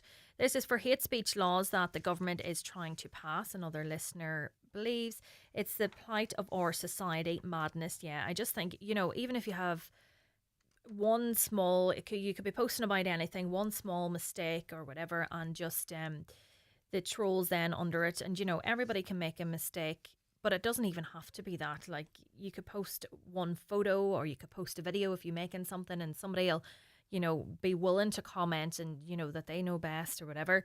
My friend's hen party was posted by a local company who was a vendor, and the hate she got was disgusting. One of them was made by someone who works in the mental health sector. That's it. It's people you really don't expect at all. Amber, I would suggest stepping away from social media if it leaves you feeling this. You can control that bit, but not as easy to control the trolls. I think Amber's, she was saying that she doesn't let it get to her, and she's quite thick-skinned herself and her boyfriend, that it's not going to deter her from posting. And I think she should definitely continue. It's always people who preach about being kind that are the nastiest, this listener says. I do not agree with personal comments, but if you put yourself out there, that publicity is the chance you take. That's what they were saying, Sarah and Amber, that they know that they possibly will get some comments, but still it's unacceptable what they say. And you could have an argument on a topic, but it's just the language that is used is the issue. If you have any other views on that, get in touch with us by calling 9125,000 or texting or WhatsApping 086 60 25,000. We'll be back again in a couple of minutes. The 9 till noon show is brought to you by Letterkenny Credit Union, offering low-rate car loans with fast approval. Apply online at letterkennycu.ie or in office today. If you're aged 59 to 70, we will invite you for a free HSE bowel screening home test. Screening can help find signs of bowel cancer early, before any symptoms show, making it easier to treat. This July, McDade's Bathroom Plumbing Tiles are celebrating a milestone. They've been in business for 50 years and 30 years in their current Buncrana store. To thank all their loyal customers, you can enjoy 30% off selected stock, plus massive clearance deals. There's up to 70% off end-of-line tiles. Don't miss these once-in-a-generation savings at McDade's Bathroom Plumbing Tiles, Buncrana. TFI Local Link operates evening and weekend services throughout rural Ireland to help you stay connected 7 days a week. We know life doesn't just happen 9 to 5, so if you're commuting, shopping, visiting family, or going out in the evenings or on the weekends, let TFI Local Link take you there. Visit transportforireland.ie. New this week in Home Store and More. All school bags are all half price, but better hurry, because when all our half price school bags are gone, they're gone. Also, all 100% cotton children's duvet sets are still all 33% off, and all metal kitchen bins are still all half price. But when all the 33% off 100% cotton children's duvet sets and all the half price metal kitchen bins are gone, they're definitely gone. Drop by your local Home Store and More. Visit us online at homestoreandmore.ie. Home Store and More. A happy home. Plan something new at the start of the year? Well, who hasn't? Now's your second chance with the 252 registrations at iMotors. Take the wheel of the iconic Qashqai, the bold X-Trail, the sporty Juke, or go electric with the stunning Nissan Ariya. They're here and they're waiting for you. Visit imotors.ie today. iMotors, fearless generation. Don't delay when you get your bowel screening invitation. Call us today on 1800 45 45 55 or visit bowelscreen.ie. From the HSE. Watch the show live now on YouTube, Facebook and at highlandradio.com. Now, yesterday it was confirmed that all money not released to successful applicants for the Children's Disability Service Grant Scheme will now be made available, and all groups will get what they were promised. Just under €4 million of that money had been promised for 4 projects in Donegal. I'm joined now on the line by Denise McGahern. She's the mother of 9-year-old Jack, who has cerebral palsy. Good morning, Denise. Good morning. So, Denise, how do you feel now that this funding has finally been announced? Well, not announced, finally being paid out? Oh, we're delighted now to hear such great news. Pierce Doherty has been magnificent through this journey now, to be honest, with he only for Pierce to help me along my way. But it's great now for all the children in Donegal now to benefit from this money, to get the therapies that they all need. And you spoke out previously about your son, Jack, being used as a photo prop whenever the funding was announced to much fanfare here in Letterkenny. And that's very difficult to take, although it's a positive outcome now. But still, Jack has been at the centre of this, and that was deeply disappointing. Disappointing, yes, at the time. It was just prior to election. Jack was taken down for that photo shoot, and it all went great. We were all delighted for the money. After a short time then I did query about the money, and I actually got on to Pierce then, and Pierce helped me along my way to find out where this money had been. It was disappointment then to hear that the money had not been even allocated. Wasn't even wasn't given out. So please God, now this time it'll come down and the children will all benefit from this.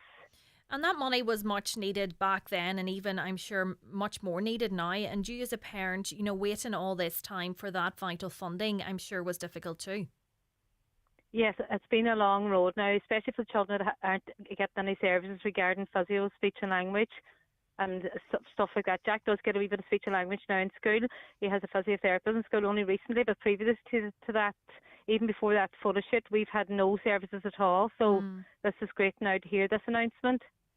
And that's shocking as well that you've been left without this funding. I know that the Taoiseach, in response to Deputy Pierce Doherty in the Dáil, possibly last week, I think it was saying that, we'll have a meeting about this, but it just seems to be such a long, drawn-out process that central government doesn't seem to realise the situation here on the ground.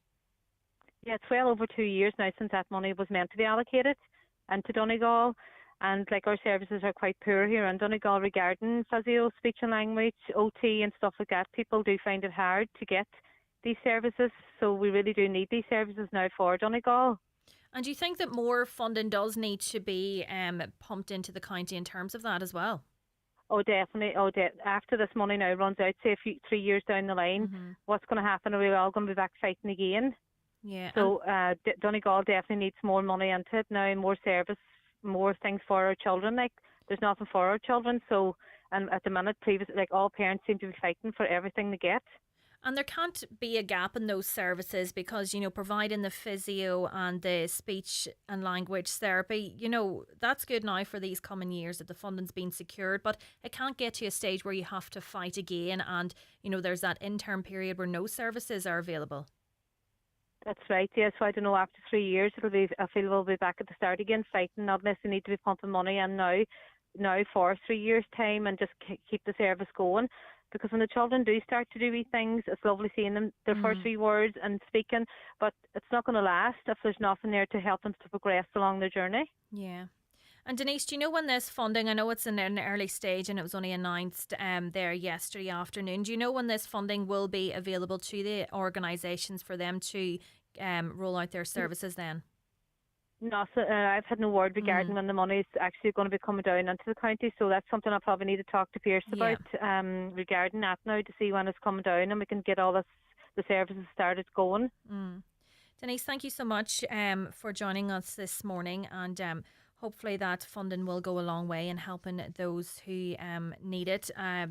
Donegal Deputy Pierce Doherty did say yesterday when he was speaking to the newsroom that he'll be watching to ensure that the €3.6 million promised for the 4 organisations is paid immediately, and he'll also be trying to find out what happened to create this situation. And to be left, Denise at the time spoke to Greg, to think that your son was just used as, as a photo opportunity, but thankfully through much campaigning that funding has now been secured. More of your comments coming in. Hi, I agree that not enough is done in towns with Donegal flags. I believe all towns, especially the ones on the main route or bigger towns, if you have a player from that town, you need to do more. Let's get behind them and make the county stand out. Another says Buncrana is looking well, flags up, and a big mention to Seamus from Antonia for the mural at the West End. Hi, Falcara person comes to Donegal, put up them flags, living here, Ballyferreter in Dingle, many years now, but heart still in Donegal. Happy my Donegal flag is flying high, proud of it, ready to bring Sam back home to Donegal. Come on, the supporters. Another says, my flag is up permanently, never comes down, Donegal for life. Yeah, there is great support out there. Although people are saying there's not enough flags, there is great support, and I think definitely now into the weekend and into next week there will be a great buzz and great momentum. And don't forget, there's loads happening on Highland Radio. There's the big match countdown on Monday from the Clanry Hotel. Oisín Kelly and Brendan Devaney are joined by a host of guests there, so make sure and stay tuned. There's loads planned, and you can check out all the details on our website, highlandradio.com. So plenty of things happening to get you in the mood, and no doubt people will be coming out and getting their flags up, so there will be a great buzz. Happy 50th birthday to Mark McLaughlin in Illy's Buncrana. That comes in from Mum and Dad in Buncrana also. We've lots more to come on the show, but we're going to take another quick ad break, and we'll be back in a couple of minutes. The 9 till noon show with Letterkenny Credit Union. Simplify your debts with a debt consolidation loan from Letterkenny Credit Union. Call us on 074 910 or apply online via our app or in office today. Get the perfect lawn with Homeland's July mega deals. Alpina 452cc Ride On More now €2,650, save €349. iPower 99 Drive More now €399, save €100. EFCO Multi-Tool now only €469, save €100. Offers end July 21st in store and at homeland.ie. Nationwide delivery available. Why leave the magic moments and great scenes you've captured sitting on your phone when you can have them printed at McGee's Chemist? Using McGee's website or one of their in-store kiosks, you just upload your photos, select the ones you want, and have them printed instantly within an hour, or use the 24-hour service.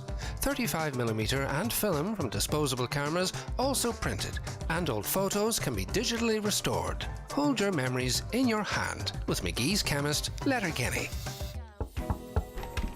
At Franklin's, we understand getting the right property valuation matters. If you're selling your home in Donegal, trust the experts who truly know the market. Whether you're upsizing, downsizing, we're here to help every step of the way. At Franklin's, we do things differently. Honest advice, expert guidance, and a name you can trust. Book your valuation today at franklins.ie or call our office on 07491 88 Franklin's, putting the value in valuations. Callan Tansey Solicitors LLP are holding a personal injuries and medical negligence clinic in Letterkenny. They will be in the Clanry Hotel, Letterkenny on Tuesday, July 22nd from 11 a.m. until 3 p.m. To arrange an appointment, please contact 071 9162 032. In contentious business, a solicitor may not calculate fees or charges as a percentage or proportion of any award or settlement. Highland Radio weather updates with McElhenney's. Find amazing savings across our departments with up to 50% off your favourite brands in our summer sale. Discover more in-store or shop online at mcelhenneys.com today. Today's weather, cloudy and wet with outbreaks of heavy thundery rain. The rain will gradually clear this afternoon with some bright or sunny spells following at highest temperatures of 18 to 23 degrees. I'm joined now on the line by Stephen Cousins, who is the Head of Marketing and Donor Services with the Irish Blood Transfusion Service. Good morning, Stephen. Good morning, Michaela. So, Stephen, you are hosting a number of clinics here in Ballybofey, blood donation clinics, but unfortunately, so far the turnout has been low. Well, it's been a little bit low, lower than maybe normal, and in some ways that's not unusual. Summertime, despite the weather forecast, summertime is a challenge for us, and certainly the recent weather has impacted. We've had a clinic. We've actually been in Donegal quite a bit over the last number of weeks, and we were in Ballybofey last night, and the attendance was we had over 110, which was a pretty good clinic. But tonight is our last night in Ballybofey, and at the moment we've just 40 people booked in, so it is definitely significantly lower than where we'd normally be. For a clinic, as I said, typically we want to be hitting about 100 people coming in a clinic to make sure that we're getting enough blood that can kind of keep the hospitals in supply, that all clinics across the country are operating well. So we're kind of hoping that more people will book an appointment for tonight's clinic, or you can still walk in, although we do recommend making an appointment. It does make it a bit easier. Okay. But you can walk in as well to the clinic. And do you think that it is people on holidays, or do you think there's any other factors play into the low turnout? It is a number of factors. So definitely people being on holidays, that's without doubt is part of it. Maybe not so much, won't be so much a problem tonight, but the weather has been a challenge for us across a lot of our clinics across the country, and that has kind of impacted where we are in terms of blood supply. Mm-hmm. But there are other factors as well. So even as people go on holidays, very often now they're going to places that mean that when they come back, they're unable to give blood for a period of time, so they're actually deferred for a period of time. Okay. So and that's like even within Europe, that could be a challenge as well, given the spread of some viruses like West Nile virus, and things like the fact that there's mosquitoes now in the south of Italy and south of Spain can impact in some areas. So it just means that people are unable to come in, and given that we only come to an area every 3 months, if they're deferred during that period, it could be 6 months then before they get back into a clinic. So that can be a factor. And then the other thing as well is just illness. So as much as we don't like to think about it, we have seen various things like COVID, making sure people can't get blood, and things like just even respiratory illnesses and that kind of stuff. So people are unwell at the time that we're in their area. So we are seeing a bit of that at the moment as well. So there's a little bit of a spike in some of the illnesses we've seen. So it's kind of it's a lot of things come together that can impact, but it's unusual to see the clinics that low. I have to say 40 appointments in the morning. The clinic is rather low. So and we know people have, there's so many challenges in terms of having time to be able to do something like this, but it is really important that people do attend. As I say, we're only there every 3 months, and the difference that it makes is astonishing. Like, we've talked before about the fact that 1 in 4 of us will require a blood transfusion at some point in our lives. So, when you think about it that way, it's your family members, it's your friends, it's the people you're playing. Nobody knows. The A team with and that kind of stuff. Yeah, it's not something we think of until we see it's actually needed. And blood donors would know that. They know the kind of importance of it. So it's something we're just trying to reiterate to people to kind of maybe have to think about that. Maybe people who haven't given blood before, that, they think about it and say, maybe it's time I did that. Because everybody agrees it's a good thing to do, but it's always hard to get across the line to kind of get to that point where you start giving blood. Yeah, so I would say to people as well is that if they've thought about it before, come in and, give us a call on the phone number is 1-800-731-137. We'll talk it through with you what you need to do in terms of if it's your first time giving blood, and we can make an appointment for you as well. And regular donors know they can just go to the website giveblood.ie and make an appointment on the website as well. So there's the facilities there for people to do it, and it's just a case of getting across that line and maybe thinking for the first time. And how long, if somebody is donating blood, you mentioned there maybe there's time constraints, how long does that process take from whenever you enter the clinic? We kind of say to people to maybe an hour to an hour and a half to actually just give that time. So the actual blood donation process is that where we're actually taking blood from someone, that actually only is about 7 to 10 minutes. But there's a whole kind of, people come in, register. The big thing we do is people have to fill in a questionnaire, and that asks them all about their health, their lifestyle, and that's really for us to kind of assess is there any risk that the blood mightn't be suitable then for a patient. And it's things like, the biggest question is how are you feeling? So if you're feeling unwell, then you won't be able to give blood, because and actually this can be very frustrating for donors that sometimes they're feeling a little bit unwell and they go, well, I don't feel that bad and it's something they want to do. But actually, if you have a small virus in your blood, that can be quite dangerous for a patient whose immune system is highly suppressed. So it's the various questions we go through, and there's a lot of detailed questions in there, and we do have quite a lot of criteria to kind of get through.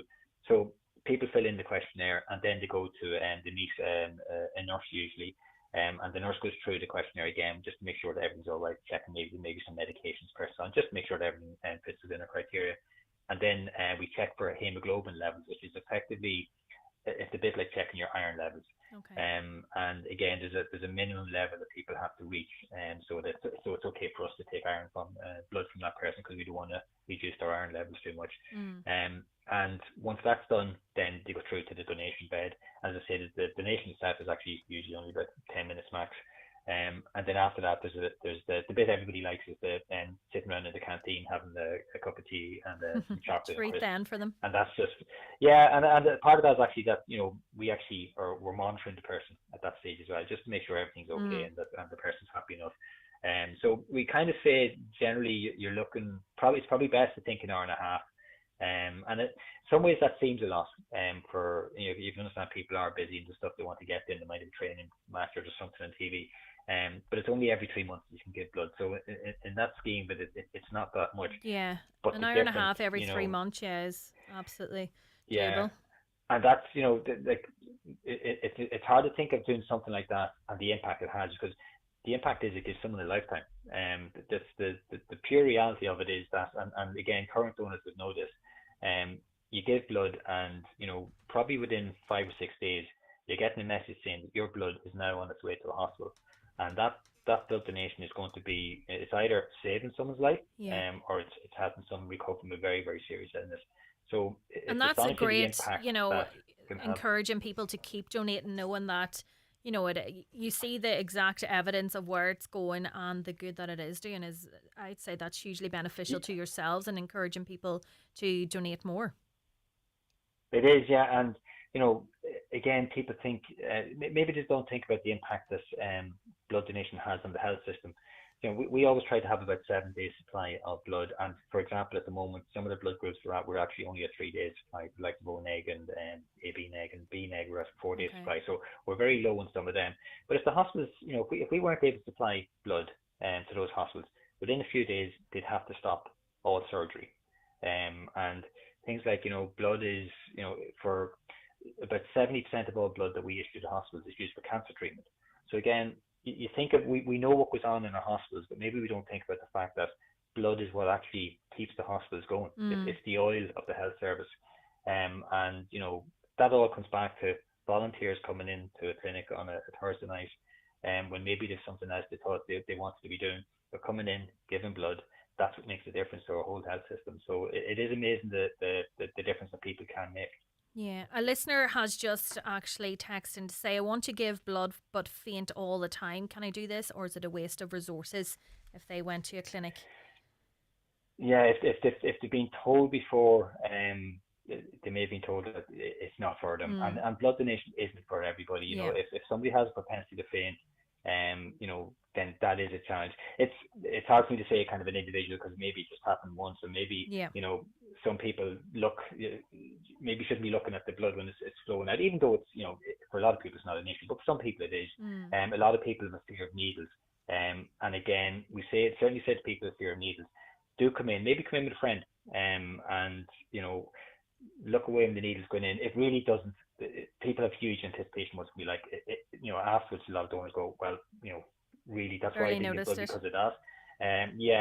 So it's understandable, but actually, the reality is it's not a big factor. But certainly, somebody's fainting. It kind of depends on the individual, and certainly if you've been told by our staff, maybe not to do it, then our staff kind of know at that stage.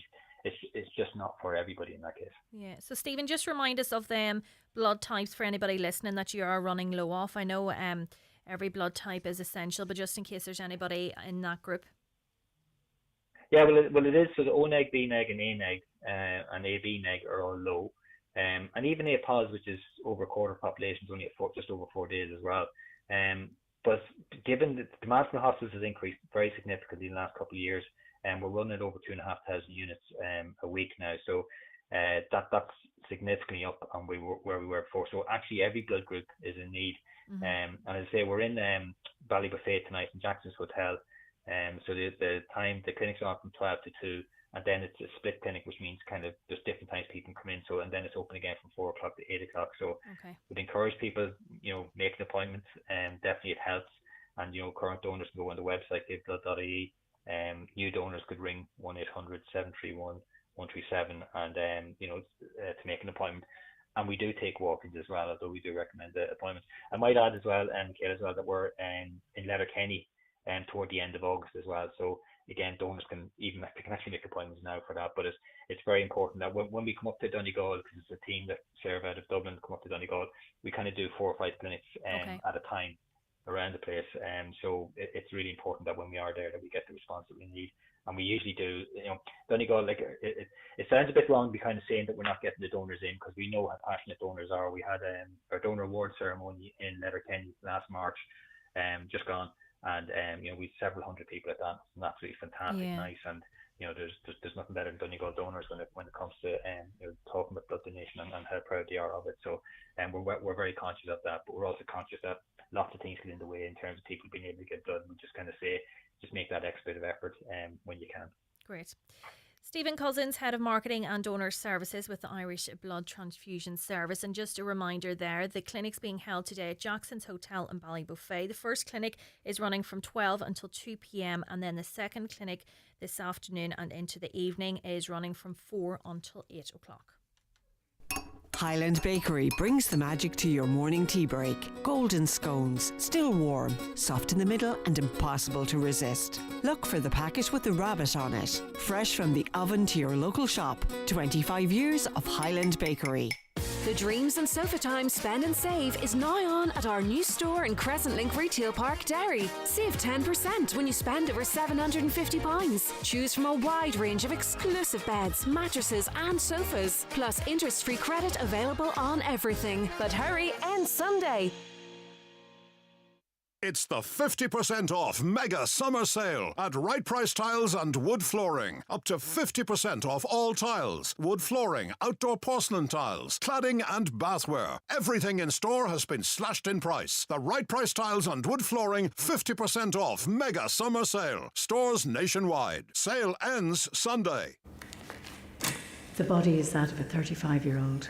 Significant lesions to the face, particularly the right temple, correlating to the intracranial hemorrhaging observed. Seatbelt abrasions clear across chest and abdomen, broken femur and tibia, right leg.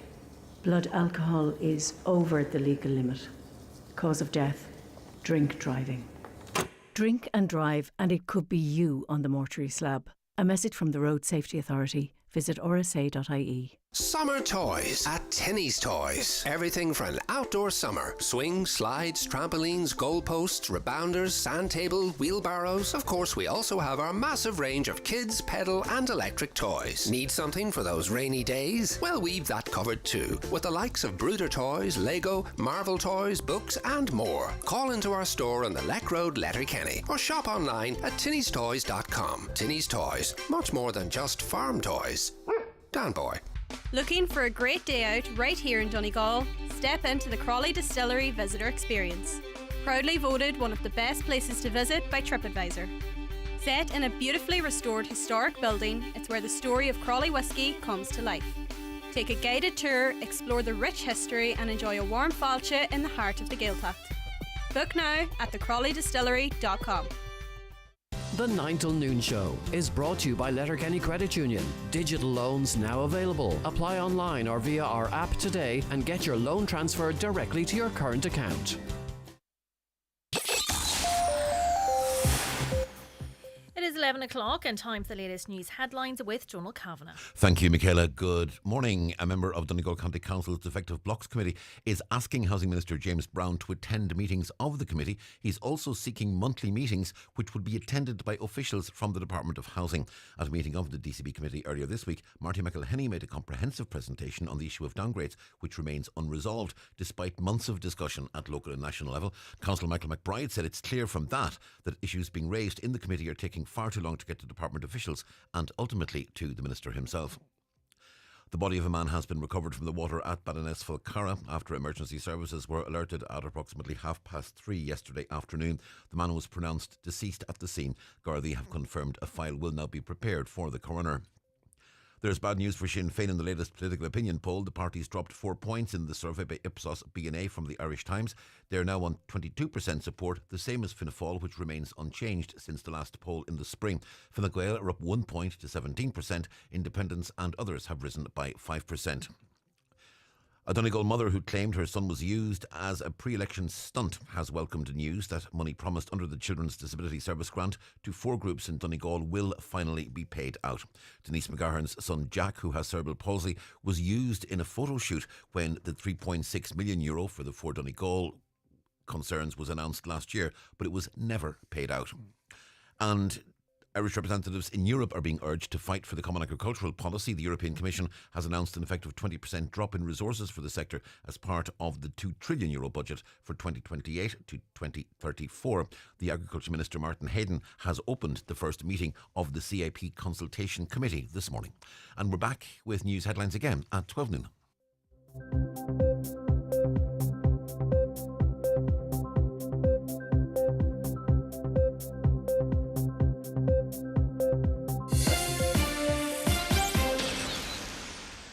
Summer's here! Yay! So it's time to stock up on sun protection at Aldi.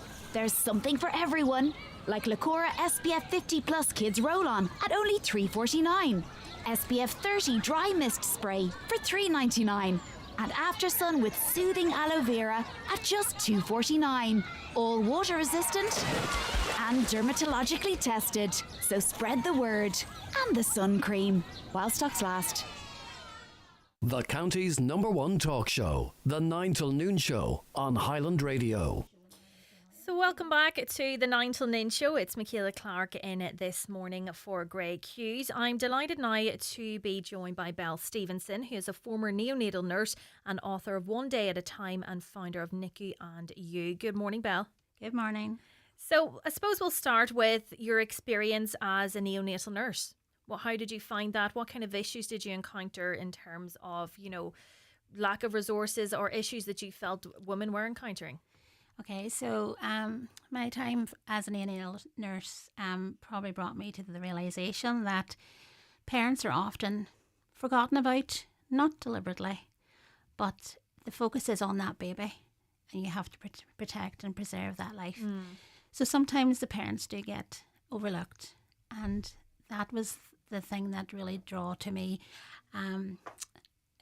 like a hug, a touch, that reassurance, comfort, just to let them know that it's okay, you're there for them, but also to sort of normalise that stressful, traumatic, overwhelming feeling and environment that neonatal is, and not to hide that. Because it's such, you have this newborn baby, and then it's unimaginable thinking that baby has to be removed, to this neonatal ward, and that's such a difficult thing that no parent can ever imagine until they're in that situation. And to have the likes of yourself there, you know exactly how it operates, is essential for them. Yeah, so whenever the baby is born, so specifically for neonatal, the babies are normally emergency section or planned section, or there's something wrong, or mum's sick. So that baby is born in the theatre. Mum is then tended to. She's still there, being looked after. Baby has been taken by the neonatal team, looked after, and then taken to the neonatal unit. Mum's looked after, but taken to postnatal. So there's a period of separation immediately there, which really pulled at my heartstrings. And that's the gap that I have been trying to fix. Not totally, but I'm a small link in that, to try and bring that something in there to try and help them through that wee bit of separation. And you've created a pack now, in response to those issues that you've highlighted. So what does the pack contain? So the pack contains a book. And the book was written by myself, incorporating all the medical terms that I have learnt and the knowledge that I've gained through neonatal nursing, with also the compassion, reassurance and comfort that they also need that's left out, not just for mum, but for their partners, for their family, for the siblings, for the children in the family, and also the grandparents. It's a pack that encourages them to speak out, to know that it is all right to feel like this and to ask for help. Don't hide it, because that's going to make things worse. The book, written by myself and designed completely by my daughter, who suffers mental health, always has all her life. She's designed from front to back, and we designed it with all the cultures, religious ends. Everything is covered in that book, so that nobody is left out. For worldwide purposes. For worldwide, universal purposes, inclusivity, everything. And it comes with a little pack, a handheld teddy bear, and a little stone, heart-shaped stone for your purse or your wallet, your pocket, and a little card from the character in the book, whose name is Afi. It's a Maori teddy bear. And the message is that parents matter too. Mm-hmm. So it's the story from the baby's perspective. They're saying, hello, welcome. Here's me. Yeah. I'm your baby. This is going to be a rough journey. But you know what? We'll take it one day at a time together. We'll share the milestones, yours and mine. Reach out. Don't be afraid to ask for questions and take part in my care. But don't be afraid to ask, because it is a daunting thing absolutely. to see. So it's trying to encourage that. And it's also, the whole thing is just trying to promote perinatal mental health and to, I suppose, stop that stigma attached to mental health where you're afraid to say, because I do know parents have hidden their feelings and pretended they're okay because they think that if they say they're not managing, that they'll be judged. Yeah. And that's going to make their mental health worse. And I suppose parents, if their child is placed in the neonatal ward, they maybe don't have, when you go home with your baby, you have the health visitor coming to you. Maybe that the mental health issue maybe is being missed as well because they're so focused on the child in that moment. Yeah, that's true. And, perinatal mental health is through pregnancy as well. So, up until, they have the baby, there could be signs maybe missed because, again, people hide. They try to hide this because there's a stigma attached to it. So they might have missed things. And then the ward, then, again, they may miss things, mightn't always get it. And then when they go home and there's less contact with medical services, that's when they would maybe, hide away from it, think they're okay and they're going to be okay, but, they're not and they need help. And the help is there. Just ask and ask and ask. And if you don't think you're being listened to, go up further and keep going and just make a noise. Because you will get the help. And there's always people like me, different support organisations, if you have messaging contacts or whatever, just contact people that you know. And we are a signposting entity where we can signpost you to somebody who can help you. But please, I would encourage people just to be honest, speak up and reach out. And do you think there are enough resources within the hospital setting and the community setting as well at the moment? Or do you think it's like everything, there's always a lot of work to be done? I think there's a lot of work to be done. I'm just one little link, and the project, it's a project, it's not just one book, but the book is one link in my project to try and create more resources, but there's very little resources at that point and in the hospitals, and I think they should push, and they are pushing it in the north, but they should push for that, mother-baby medical care. Again, it's down to money, but that separation at birth is traumatic, and that carries on throughout your whole life. That affects the parent and the child forever. So if they want to curtail mental health, I think they need to start with the birth of that child. That needs to be with that mother. Yeah. And in terms of births, you talked about, emergency cesareans. Would you know beforehand that this baby is going to, end up in the neonatal ward, or is it just at the live birth? Could there be something in place to prepare the mother for that? Yes, well, this is part of my project as well, where I'm trying to educate as well as be a compassionate ear. I think if we had to educate maybe during pregnancy with your antenatal classes and that through the health services, if they had some kind of education program to be able to show them around neonatal units, explain the terms, explain the different conditions that can happen in pregnancy, take that fear away so that whenever that happens, for example, preeclampsia, what is preeclampsia? How do I notice it? What's the signs? This is an incubator, this is oxygen, this is a monitor. The fears around monitors have impacted on so many people that now they have PTSD. So that could reduce those fears if it was put in place beforehand. Yeah, and I suppose prepare for, it's a daunting thing thinking about labour anyway, but, if a mother's prepared for all eventualities, and that would maybe help labour as well. If something was going wrong, they know it's going to be okay at the end. In terms of the support that you have. You work on a cross-border basis. You've put these packs into hospitals in the north and here locally as well. Yes, that's right. So it started off as I had won an award at uni. Late learner, didn't do my nursing until my late 40s, so graduated at 50. And then I had won an award at university. It was a Gabriel Durkin Award. So through that I got a small amount of money, and it was supposed to do like a conference or do some training or something.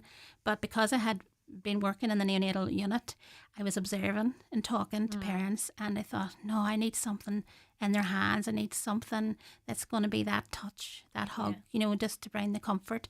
And that's how the book was born then, through that. So then at that point, I used the money to print over 100 copies. And then I thought, let's see if I can go past one unit, because there's so many babies all over the world even.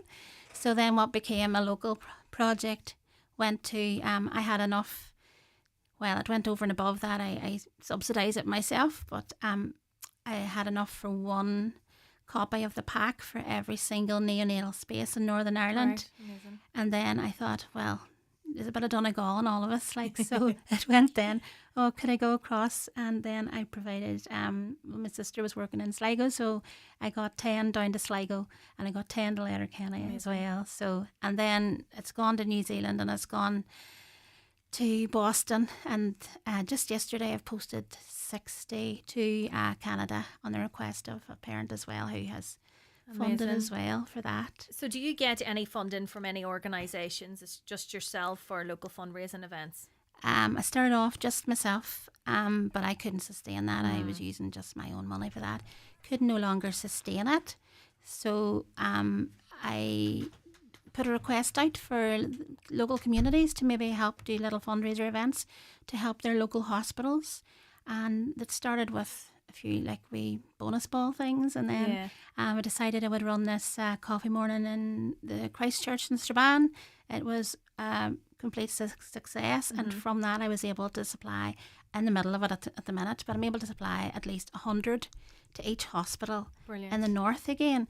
So then I thought, well, what do we do about Donegal here, because I can't supply everywhere because we're just getting off our feet.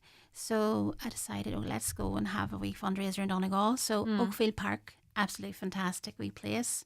Coffee morning next Friday morning. 25th of July. The 25th of July. And with the idea behind that being that any funds raised would help me produce enough packs now to go back to Letterkenny again and supply them with another batch. Brilliant. And do you think that it will ever get to a stage? Have you had any talks with any organisations like the HSC? Would they be willing to get involved? I know it's at such an early stage for you at the moment. Yeah, I've been trying to reach out lately. Now I've been emailing different health organisations and that. Haven't got anything back yet, but I find it really hard to find the right person to get in touch with about it. There's so many different sectors within that. Yes, I have done so in the north, and again the health minister did commend the project and said it was very much needed, but they didn't have the money because it was all going to frontline. So I'm presuming it's the same here. But I'll keep trying and hopefully. And what's the feedback been like from the parents that have benefited from these packs? Well, parents are actually loving it. I'm not being biased, but they really are. And there's a few, I do have a website, and there's a few testimonials on the website, from some who received it and some who did not receive it but wish they had received it. It was too late. And the feedback is that it really is something that brings you comfort. And it also is a lasting memory. That's what I was just thinking. Yeah. It's, something that, that baby and their parents will have forever of their time. That's it, yeah. And we did have the conversation, my daughter and I, when we were putting it together. And she had said to me, Mum, we can't really give that to, what if it ends in a sad ending, what if the baby doesn't make it? And sadly, these things happen. So I thought about it, and then my answer was, well, any baby that is brought into this world has had a life, has had a story, a journey, and it really matters. And that book would be something to somebody who had gone through that. And I have worked with relative who had gone through the experience, Right. and it was her who she had signed that off and said yes. Oh, that's I would have lovely. loved that. Yeah. So it went from there then. Parents are loving it. They really are. That's good. And in terms of the mental health, have you seen, from your time working as a neonatal nurse to now, have you seen an increase in that need for mental health support? Have you seen an increase in mental health issues with parents? Yeah, so I did my training during COVID. So COVID just hit when I just started university. So that was a whole new thing for everybody in the world. But trying to do nursing as a student nurse was crazy. I was lucky enough in my last year at uni to do a placement in health visiting because I was always passionate about babies and children. So that was the decider for me. That was why I went on ahead with it. But I was able to go out with my mentor into the community. I know we had gowns and visors and everything on us. But the number of women who had babies during COVID who were completely isolated, mental health was through the roof. It was shocking. I was only literally in a house and I would have to leave through respect that they would spend time with her because they broke down. They were so lonely and they weren't coping. When I had my children, my mother was there. She was at the breakfast, dinner and tea, mopping floors, everything. But that was one thing you noticed whenever you were out during COVID, that there was nobody. The grannies couldn't come. Yeah, the daddies very were away difficult. working. She was there. She was pretending she was okay, but she wasn't. And that was shocking. That was my first encounter then with the perinatal mental health side of things, and I attended a conference with them through that placement, and then it was then that it started. Really, the project started from that. But I've seen a lot of people and that I would be talking to at these events. They'll come and talk to me. It could be people in their 60s, 70s. That they've kind of held that all year, all year, all their life. Yeah, they've held that all their lives. And then people who have actually nursed, their babies that have actually nursed, those parents are also reaching out. They're also coming on board on this journey, and they think it's fantastic, and they're able to connect as well with other parents that went through it. And I'm hoping now in the autumn I'm due to launch my first podcast series. Very good. So I have lined up program for that with, health professionals and parents, the siblings, even children coming on to talk how it affected them and the grandparents. So trying to hit all those aspects again and inclusivity as well with that there, and not just here in Ireland, but it's a global thing. So And that's great because there's still such a stigma around mental health, but someone can put it on a podcast, put their headphones in, nobody knows what they're listening to, and it's that, link then to yourself. They can reach out, and the awareness of these packs that they can pass on that as well. Yeah, definitely. And some would contact me and we would have a chat and we're both crying. Yeah, and I that's can all imagine. right Aye. because it's a very human experience and it's really emotional. Yeah, so I can emotional. imagine. And if you haven't seen it or you haven't been that parent, you don't really You get can't it. imagine at all. And I find it really emotional when I'm dealing with it, but I know that I'm only looking on. I'm the shoulder. But for those parents who have gone through this, my heart goes out to them. But they're very honestly. lucky, to have you as well. That, you are there and you're willing to help. And that's, I think that's the most important thing, even about having these conversations on the radio. People know your name now, that you can help them. You can be that, comfort and voice, or you can signpost them, as you said, to someone else that can really help them. Yeah. So remind us, Belle, of your website again. So my website is called nicuandyou.co.uk. So that's NICU and ANDYOU.co.uk. And then the fundraising event now on Friday the 25th of July. Yeah, so that is being held in Oakfield Park in Rafo. They have very kindly given us the venue for the day. They've sponsored that. They're not charging us for that. We have the use of the green room. It's just off Buffer's Restaurant. It's lovely. It's absolutely lovely. And they're going to set it up. It's Shauna. She's going to set it up lovely. And we also have singer-songwriter Brian Hassan from hometown Strabane, who very kindly offered as well to do the music. So Brian's going to do a lot of singing. that day. I hope he's ready and getting the voice prepared. He's doing all the singing. And we also have a few characters who are going to make a few wee appearances for the children. We have a colouring competition and face painting, and put out requests for home bakes because there's nothing like a nice cake. Yeah. And I'm just hoping that the weather is on our side, but if it's not, get the wellies on, get the coat on, everybody will and enjoy it, everybody aye. on board, because we've got lots to cover.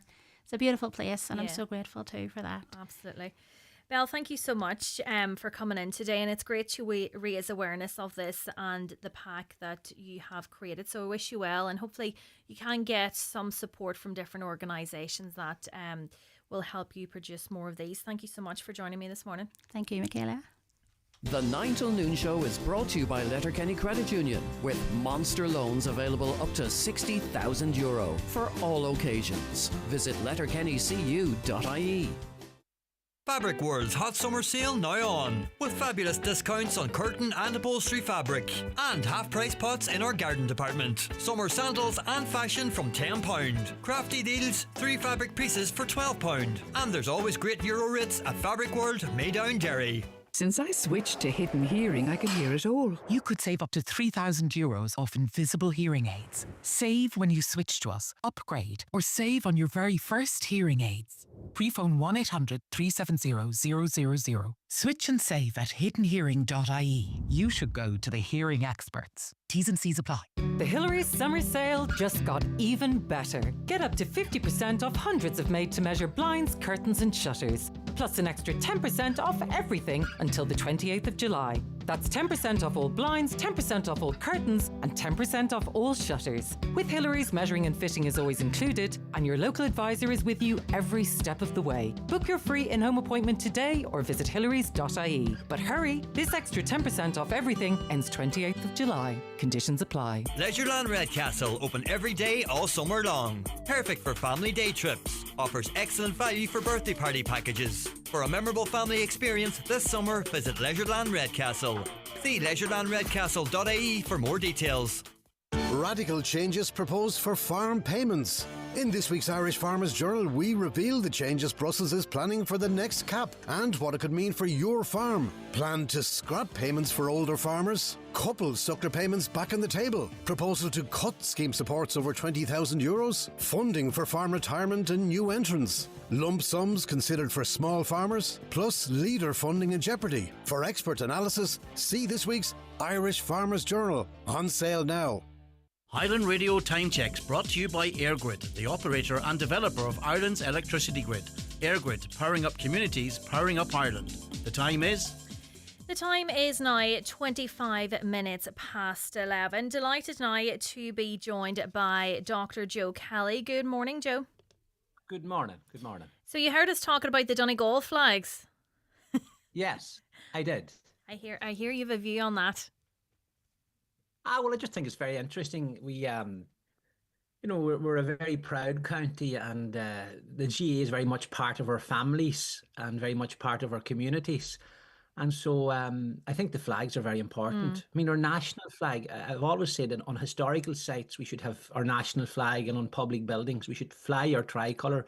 We should cherish what the symbol of a flag means. And the Donegal flag is a very powerful symbol of who we are. And so here we are at an unbelievable moment in our own life history that Jim McGuinness and his men have brought us to an unbelievable place in the sense of sporting excellence. And it's terribly important maybe to think that these are just ordinary men that have gone out, so to speak, to do battle on a field of war, so to speak, and they have reached the pinnacle. Yeah. And these are Donegal men doing for Donegal with a Donegal manager. So we should be extremely proud of what has been done.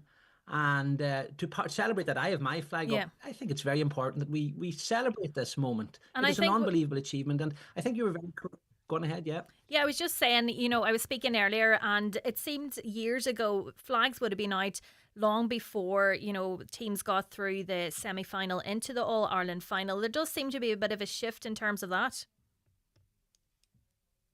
Well, I think one of your contributors or comments that were made was quite correct. I personally don't like the midsummer All-Ireland final. It was beautiful when it was in September. Schools were back. It was the beginning of the winter period, and this was a brilliant celebration of colour, of excitement among children. The GAA is rooted in communities. It's the young people that play the football. It's the young people that are looking up to the players that are playing on that field on Sunday week. So in that sense, we're losing that aspect of it, and I think the GAA really needs to look at that there.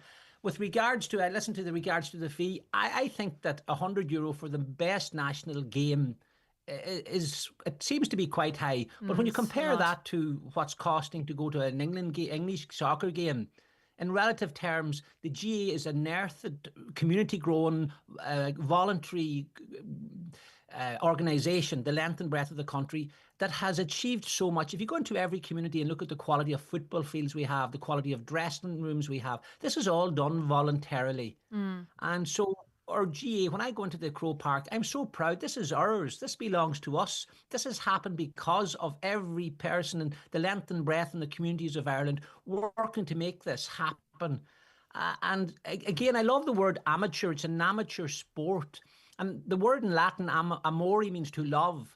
You do it because of the love of what you do, not because of the professionalism, because you get paid. And that's the difference between the soccer, for example, and the Gaelic. Like when we go out, whether you're Tyrone or Donegal or Derry or Dublin, when you put on your jersey, this is us. This is what we are. And it is your identity, you know, as you mentioned, it is your national game. As I was saying earlier, I'm more of a Fairweather fan. I wouldn't claim that I watch it all year round, but even I was saying I'm from Tyrone, but there's such a lovely buzz here in Donegal, and you know, it is our national game and we should celebrate it when it comes round, be it, you know, in a couple next week or September.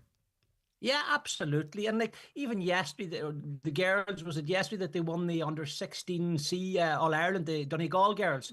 A number of the girls that I teach myself as in secondary school, and two from my own club, you know, Ariane and Aoife from Cloughaneely were on the team. And it's just wonderful to see success at a very local level. This is rooted in communities, and here Jim, hopefully, and I am very confident will win this game for us, but it's a brilliant journey that he's taken us on. And maybe something that I touch on as well is I would have taught some of the former county players, the likes of Colin Matney, Christy Toy, Rory Kavanagh. I would have taught them when I was in St. Eunan's and others as well. But I remember when Colin Matney retired, and I hope he doesn't mind me saying this, but I actually wrote to him, and I wrote him a letter thanking him for all the times that he brought joy into my life in those games that he played over the years.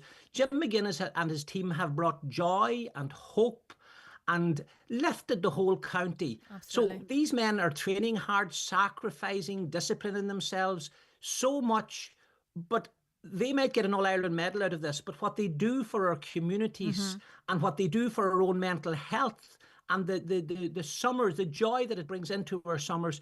And so I wrote to him to thank him for that. And I don't think he had realised that that was how powerful what he was doing. It's the same for Michael Murphy or anybody else.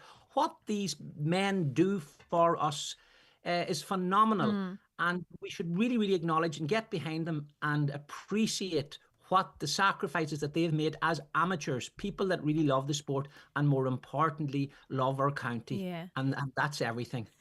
And it is a huge sacrifice. You mentioned, you know, you were comparing the price of the tickets for the match compared to, say, an English football match. Do you think then that there is that argument again that, you know, they could be paid some kind of fee because the dedication, you know, the food that they have to eat, you know, their diet's set out, there's so much expense for, you know, they do get subsidised in some way, but there's such an expense for them as well.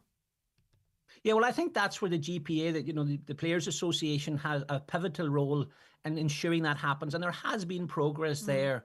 I think there's more could be done in that regard. And just knowing the calibre of Jim McGuinness, and I remember reading an article back when he took over the managerial position almost 2 years ago, the man that was writing, I think it was Cahill, he wrote about, this is a wonderful journey these young men are going to go on. It's not just a journey in football. It's a journey into manhood, to responsibility. It's going to be a Donegal journey. The players' welfare is terribly, terribly important. And yes, they should be looked after. with health, with with their food and expenses, absolutely. And I think again, nobody would begrudge them for the sacrifice they have made. And it's very important to say, not just Donegal, that's across all levels of the sport, including the female, the LGA, the Ladies Gaelic Association.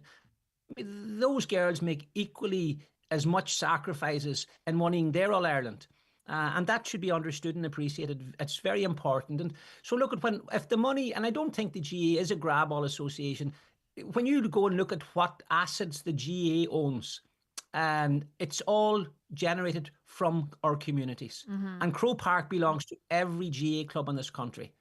And for example, hurling maybe isn't as popular up here. There is money being allocated into counties like ours to promote hurling. That costs that, and people have to be paid for that. So in a way, the GA reallocate that money, and the GA is very, very transparent with its financial expenditure. And there's nobody as such benefiting, getting a bonus for getting more income or anything like that. There, any money that's made is spent within the GA family and within the GA community, and that has to be acknowledged. It's a wonderful. Is there an organisation in the world like it? I don't think so. And I suppose it's part of Ireland's history. You mentioned, Croke Park belongs to everybody, and that's just, you think about years gone by where this game started to where it is now, the professionalism of, the training and everything. It has evolved to such an amazing standard. Absolutely, and again, that's very much harder on the players, and I'm sure Anthony Malloy and Mark McHugh would be able to talk more about that. The kind of standards expected of them when they won the All-Ireland in 92 and compare that to 2012, and now compare that to when we won the All-Ireland in 2025, please God. There's a massive trajectory of more professionalism. There's more demand, there's more training, and it's harder on the body. There's more commitment. And again, it impacts on their lives, on their relationships, on their families. It's a massive, massive sacrifice these people are making. And that should be acknowledged. And it's just wonderful that it's very earthed. But here, the point that maybe needs to be considered, Michaela, is the true heroes of the GA. And I think any county player wearing a Donegal jersey on Sunday week in Croke Park with a Donegal one will admit that they're there because of all the countless men and women that have trained them over the years, from under sixes to under eights to under 12s. They're in every club. And I have 4 boys, and they're all playing underage GA football. And the time that managers give to my children and to every other child, the length and breadth of this country through the GA infrastructure, has to be commended. It is unbelievable, and we don't get county players. They just don't arrive. They're trained from a very early age, and what is lovely to see is as players are no longer maybe playing themselves, they come back into their clubs and then they start training pass on them skills. Well, Joe, and that's just wonderful to see. That, I think, look into Croke Park and saying, this is us, this is our team, and seeing the Donegal jersey running about. Yeah, absolutely. Well, Joe, you come on to talk about something else, but I'm going to take a quick break and we'll be back with that in a couple of minutes. The 9 till noon show with Letterkenny Credit Union, now offering mortgages from 40,000 to 600,000 euro with no hidden fees or transaction charges. Letterkenny Credit Union, 9102127. If you're aged 59 to 70, we will invite you for a free HSE bowel screening home test. Screening can help find signs of bowel cancer early, before any symptoms show, making it easier to treat. It's back and bigger than ever. The McElhenney's summer sale is here with up to 50% off designer brands across fashion, accessories, beauty, home and more. Discover unmissable offers online at mcelhenneys.com or visit us in store and save big with the McElhenney's summer sale today. The annual Letterkenny Horse and Pony Races are on this Sunday, 20th of July at the Big Isle Manor, Cunningham. A family fun day out with the first race at 2. That's this Sunday at the Letterkenny Horse and Pony Races, the Big Isle Manor, Cunningham. Jack wasn't quite ready for the bracing chill of the Atlantic, but he is ready for this year's staycation with the gang. From barbecue bits for every taste, from carnivores to vegans, to picnic goodies and the sunscreen he's really hoping they'll need. Summer is served at Dunnes Stores, with online delivery, click and collect, and same-day delivery with Buy Me. Dunnes Stores. Always better value. Terms and conditions apply. Unmissable deals at Evolve Clothing. Tommy Hilfiger jeans only €50. Chinos and jeans from just €10. Summer sale is on now at Letterkenny Retail Park or shop online at evolveclothing.com. Stocks won't last. TFI Local Link operates evening and weekend services throughout rural Ireland to help you stay connected 7 days a week. We know life doesn't just happen 9 to 5, so if you're commuting, shopping, visiting family, or going out in the evenings or on the weekends, let TFI Local Link take you there. Visit transportforireland.ie. Don't delay when you get your bowel screening invitation. Call us today on 1800 45 45 55 or visit bowelscreen.ie. From the HSE. Now we're in the company of Dr. Joe Kelly and we're going to change the conversation from flags. And Dr. Kelly, you have been questioning what's going on and why is the Irish government constantly failing in their duty to Irish people?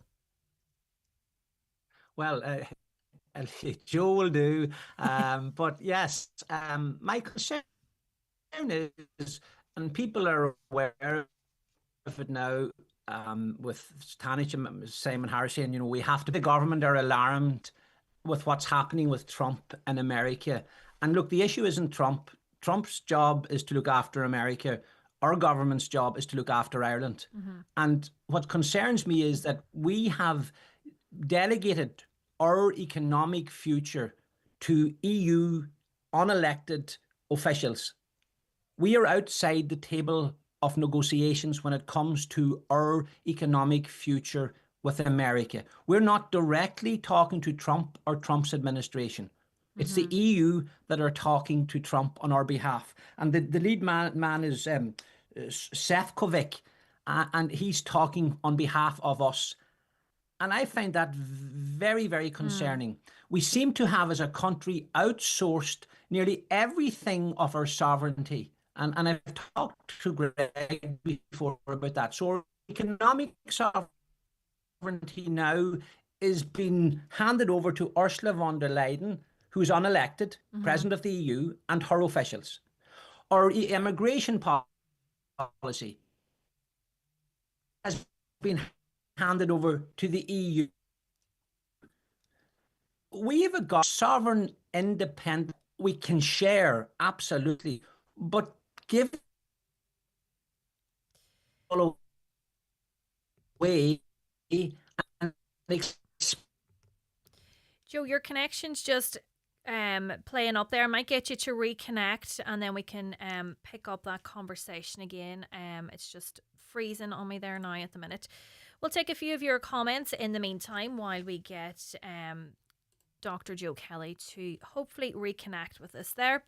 So the team are such great athletes, and dare I say it, they're a very handsome bunch of men too, this listener believes. And the ladies team did great this year.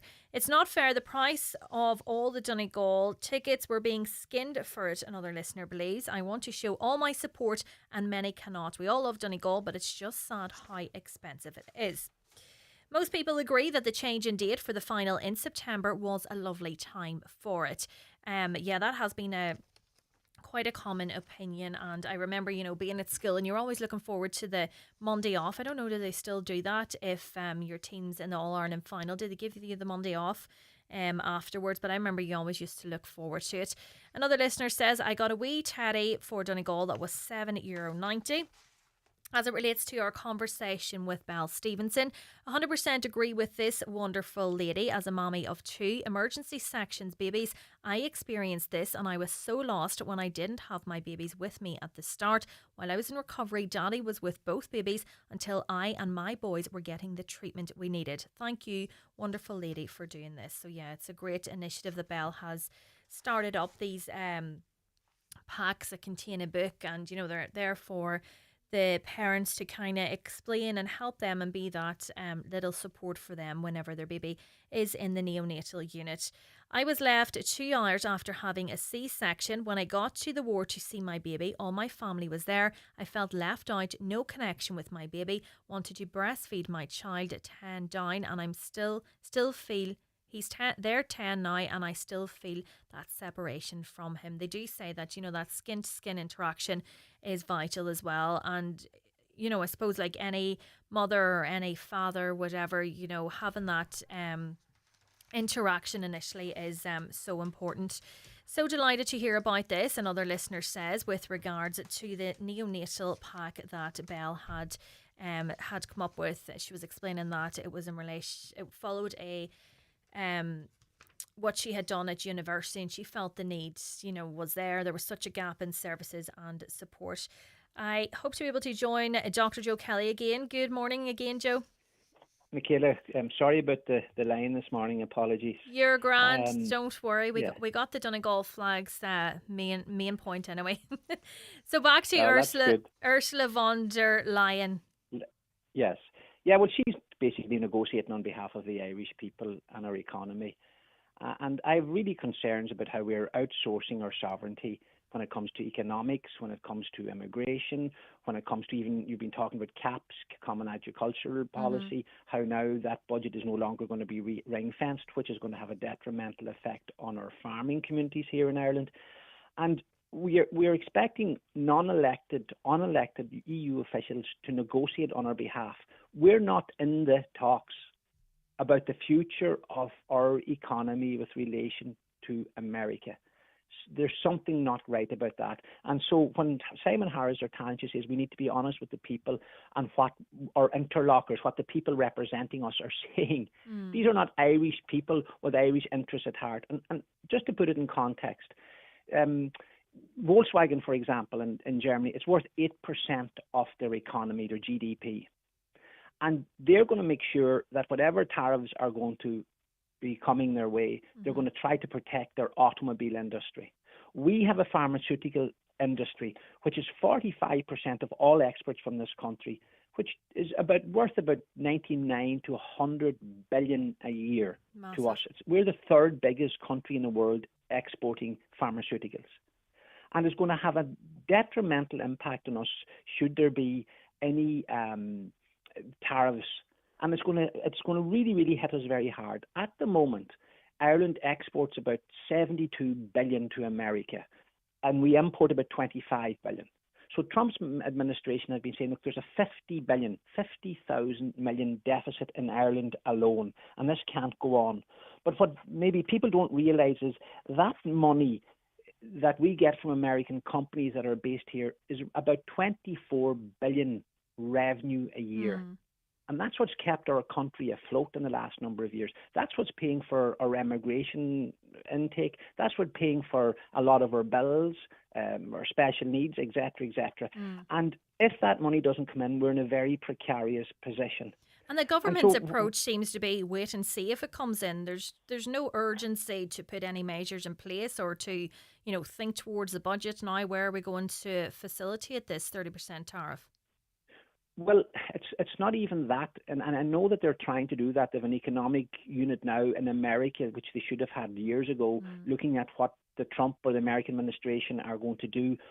But it's like playing the All-Ireland final. We talked about it there on Sunday. Jim McGuinness can't win that game unless the team actually physically appear on the field. How can our economic future be safe if the very people we elect are not on the field to represent us? So we're depending on unelected EU officials to bat for us, and they're going to put their concerns before ours. I have no doubt about that. And history, and this is the beautiful thing about knowing history, history teaches us that. So let's go back to 2008 when we had the economic downturn. And we owned Germany 17,000 million. And the Germans made us pay them back because their banks needed to be recuperated that money, pensioners' money, etc. And we didn't have the money. And the Germans said, well, we'll give you the loan of money that you can borrow billions from us. We'll borrow it for you, and then we'll give it to you. And the Irish government said, well, that's okay. How much will you give it to us how much? Well, we'll give you whatever amount you need at 7 or 8%. Now, Germany were able to borrow that money at 2 and 3%. They charged an extra 5% on us because we were in a hard place. This is our EU friends. Yeah. Meanwhile, across the water, England, Cameron, making this very simple, phones up Cowan and says, you're in a bit of a predicament. I am, yeah. Do you want some money? Yeah, we'd love some money. How much do you need? Well, how much can you get us? He says, right, I'll get you 7 billion. England borrowed 7 billion through their own country and gave us a loan. And Cowan said to them, well, what interest rate do you want? I'll charge you only the interest rate that the world banks are charging me, which was 2 or 3%. Our true friends were the English. Mm-hmm. Our European counterparts screwed us financially with the interest rates. They made money on us when we were in a hard place. Now, we are expecting those same EU countries to negotiate on our behalf and protect our medical and pharmaceutical products. I don't think that's going to happen. And is it the same attitude towards other countries in Europe, or do you think Ireland has just, given off this impression that they're happy enough to go along with whatever's happening in Europe? Well, I think that we've been having this discussion for quite some time. Like, Europe has destroyed our fisheries. There's no question about that. It's now in the process of dismantling Irish farming. And the government knows that it's only a few farmers this time. It's only a few fishermen. And bit by bit they break us down. And it seems to be that everything is about Europe and nothing about Ireland. Even our MEPs, I question, we elect MEPs to represent us in Europe, but it appears that our MEPs represent Europe and Ireland. Mm-hmm. And there seems to be a massive democratic deficit there. It's just concerning. And I just wonder, are we giving too much of our powers and our authority and our sovereignty away to the EU? And this is going to cross not just economics, migration and everything else. And we just seem to have become apathetic and complacent about this. And it's very, very concerning and alarming. And even more so if you look at one of our presidential candidates now that's in the race, Mairead McGuinness, former EU Commissioner. I mean, honestly, can we trust her with the Irish Constitution? Considering that she sat beside Ursula von der Leyen, that supported such a major role. Supported Israel. And our president had to stand up and say, no, you're not speaking on behalf of the people of Ireland. And Mairead McGuinness was a commissioner sitting at that table. Mm. So the question is now, we're talking about giving her the role of president and taking control, so to speak, or protecting our constitution. I think our constitution and our neutrality and our economics and our fishing and the farming has all been just handed away. And it's very, very alarming and very concerning. So when we talk about the Trump and the tariffs, people would want to have us focus on Trump. I think the focus has to be on ourselves. What is our government doing for us? Not what are Europe doing for us. What are our elected TDs that we elect directly doing for us and with regards to our sovereignty? And I just find it very, very concerning. And maybe that's just an issue to think about. How we are progressing as a country. Have we abdicated all responsibility for governance in our own country and handed it away to unelected EU officials? Because we do see, the likes of the Taoiseach and Taoiseach travelling to Europe and they're attending these hugely important meetings. But do you think then that it's just a face-showing exercise at this stage? Well, the question maybe is, and it's a very good point, is it a face-showing exercise? Why do we have to be the good boys and good girls of Europe all the time? Mm. Like, when have we ever stood up to Europe and said, no, our best interests are not being served in this regard? And it's not saying that you're anti-European. I'm all for a collaboration with all the EU 27 countries, absolutely, and also with the UK that have left the EU. Economically, if we can work together, absolutely. But giving away our sovereignty is an issue that we need to really consider more deeply. And I think the presidential campaign, hopefully that will come into focus more. Like 80% of our laws, as Sean Kelly, the MEP in Cork, has pointed out, has come from Europe. I don't know if you're aware that and people have, when you're listening in Highland, maybe think of this thought. Since 2000, that's 25 years. In the last 25 years, the Irish government has passed 18,400 laws. Mm. They're regulating the hell out of us. And most of these laws are European laws, 18,400 laws. That works out about 9 laws a day per dial setting that has been passed on the Irish people. And we're being regulated and regulated and regulated and regulated. Do you know what I would love to see? Maybe getting our Gardaí number up to 18,400 and giving them some power to enforce the laws that are already there rather than introducing more laws and more laws. And a lot of these laws are coming from Europe and aren't being, as far as I'm concerned, communicated directly to the people of Ireland. And in realistic terms, I don't think anybody can actually contemplate understanding 18,400 laws and what that all means. And some of these laws haven't been good. Yeah. And what do you think, Joe, needs to change? Obviously, the Irish government needs to speak up a bit more. But do you think, you referenced there Ursula von der Leyen, she's unelected. Do you think people right across Europe should have an input into, an election in terms of that role? Look, I think a lot of people feel they've given up. They've lost hope. They feel that they can't change anything. What difference does my voice make? Yeah.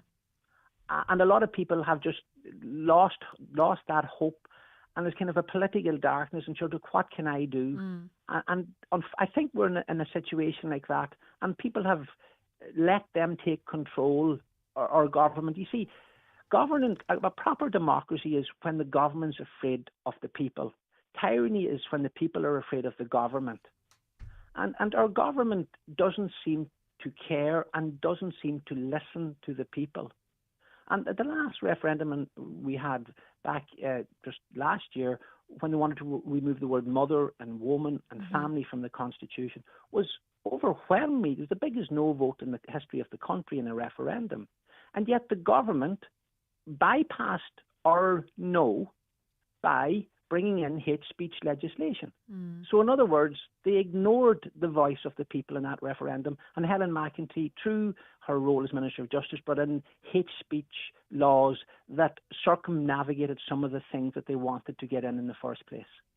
And I think they know that people are too busy with life, paying mortgages, too busy trying to get ahead in life, that they don't have time to challenge the system and challenge what's happening.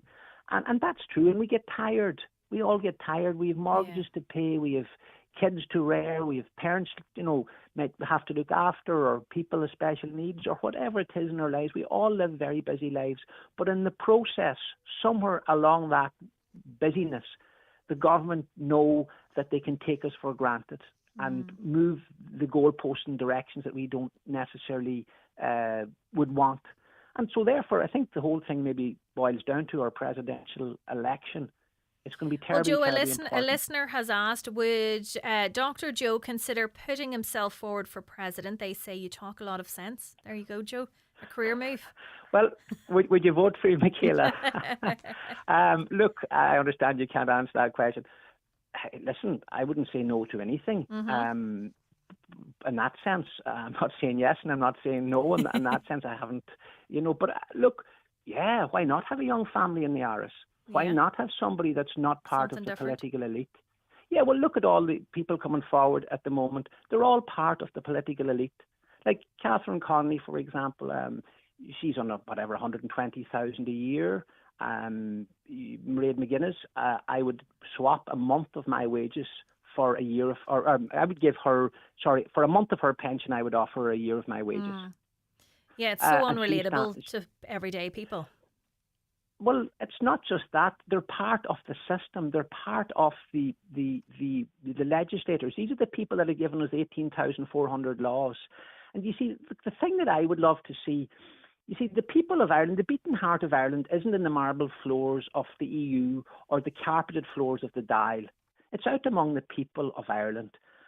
And I question, and maybe this is what your listeners can think of, is the conversations on Highland Radio and elsewhere that's been heard and talked about at the kitchen table reflected in our cabinet table? Or is it that the government cabinet table is forcing their agenda onto our kitchen table where we talk? And I think that's where the problem is. We have an agenda-driven government forcing their agenda onto our kitchen tables. And we don't get our agenda onto the government table. And the only person that can fix that, I believe, at this stage is our president. Yeah. And I think the president has various competencies, 5 competencies as such within the Constitution. There's quite a lot. And it just seems to belong to the political elite at the moment. Look, for example, trying to get a nomination, it's almost impossible. Yeah, and even trying to garner that support and go around different councils and lobby different Oireachtas members. Yeah. Joe, unfortunately, time's beaten us. It was lovely to talk to you today. It's always food for thought whenever you're on. So thank you so much for joining me this morning. And good luck to you. Flan. The 9 till noon show is brought to you by Letterkenny Credit Union, offering low-rate car loans with fast approval. Apply online at letterkennycu.ie or in office today. Granny, did you hear what I said? If you've been saying, "What was that?" a bit more lately, it might be time to have your hearing checked. At Connect Hearing, we don't just fit hearing aids, we help you hear life again. From tiny in-the-ear styles to Bluetooth connected devices, we fit the best solution for you. Call 074 911 3296. Connect Hearing, connecting you to life. Brian McCormick Sports. Summer sale is now on. Click on bmcsports.ie. Up to 50% off Brooks, Asics and Hoka footwear. In-store and online. Women's Adidas clothing. Save 30% on tops, tees and matching bottoms. Adidas and Puma football boots clearing up to 50% off. Summer sale now at Brian McCormick Sports, Main Street, Letterkenny. Or click on bmcsports.ie for next day delivery. At Restex Beds, we are celebrating 50 incredible years in business. And we are introducing our brand new Glenveigh mattress, comfort that's as legendary as our half-century legacy. Experience 50 years of bedding excellence at Restex Beds, Mountaintop, Letterkenny. Restex Beds, leave the rest to us.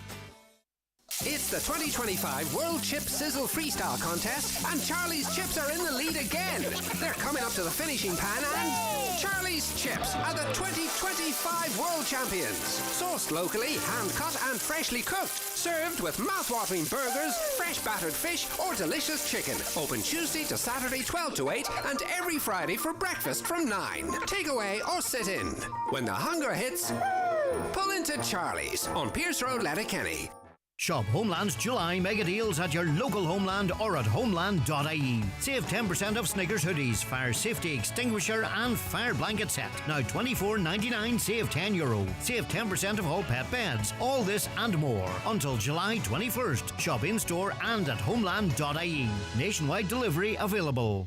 Highland Radio weather updates with McElhenney's. Find amazing savings across our departments with up to 50% off your favourite brands in our summer sale. Discover more in-store or shop online at mcelhenneys.com today. Today's weather, cloudy and wet with outbreaks of heavy thundery rain. The rain will gradually clear this afternoon with some bright or sunny spells developing with highest temperatures of 18 to 23 degrees. That's where we have to leave it on the show today. John Breslin is up next and around the northwest. My apologies for running slightly over time. And thanks to Donna Marie Doherty and Shannon Wilkin for all their help on the show. We'll talk to you tomorrow. The 9 till noon show with Letterkenny Credit Union. Simplify your debts with a debt consolidation loan from Letterkenny.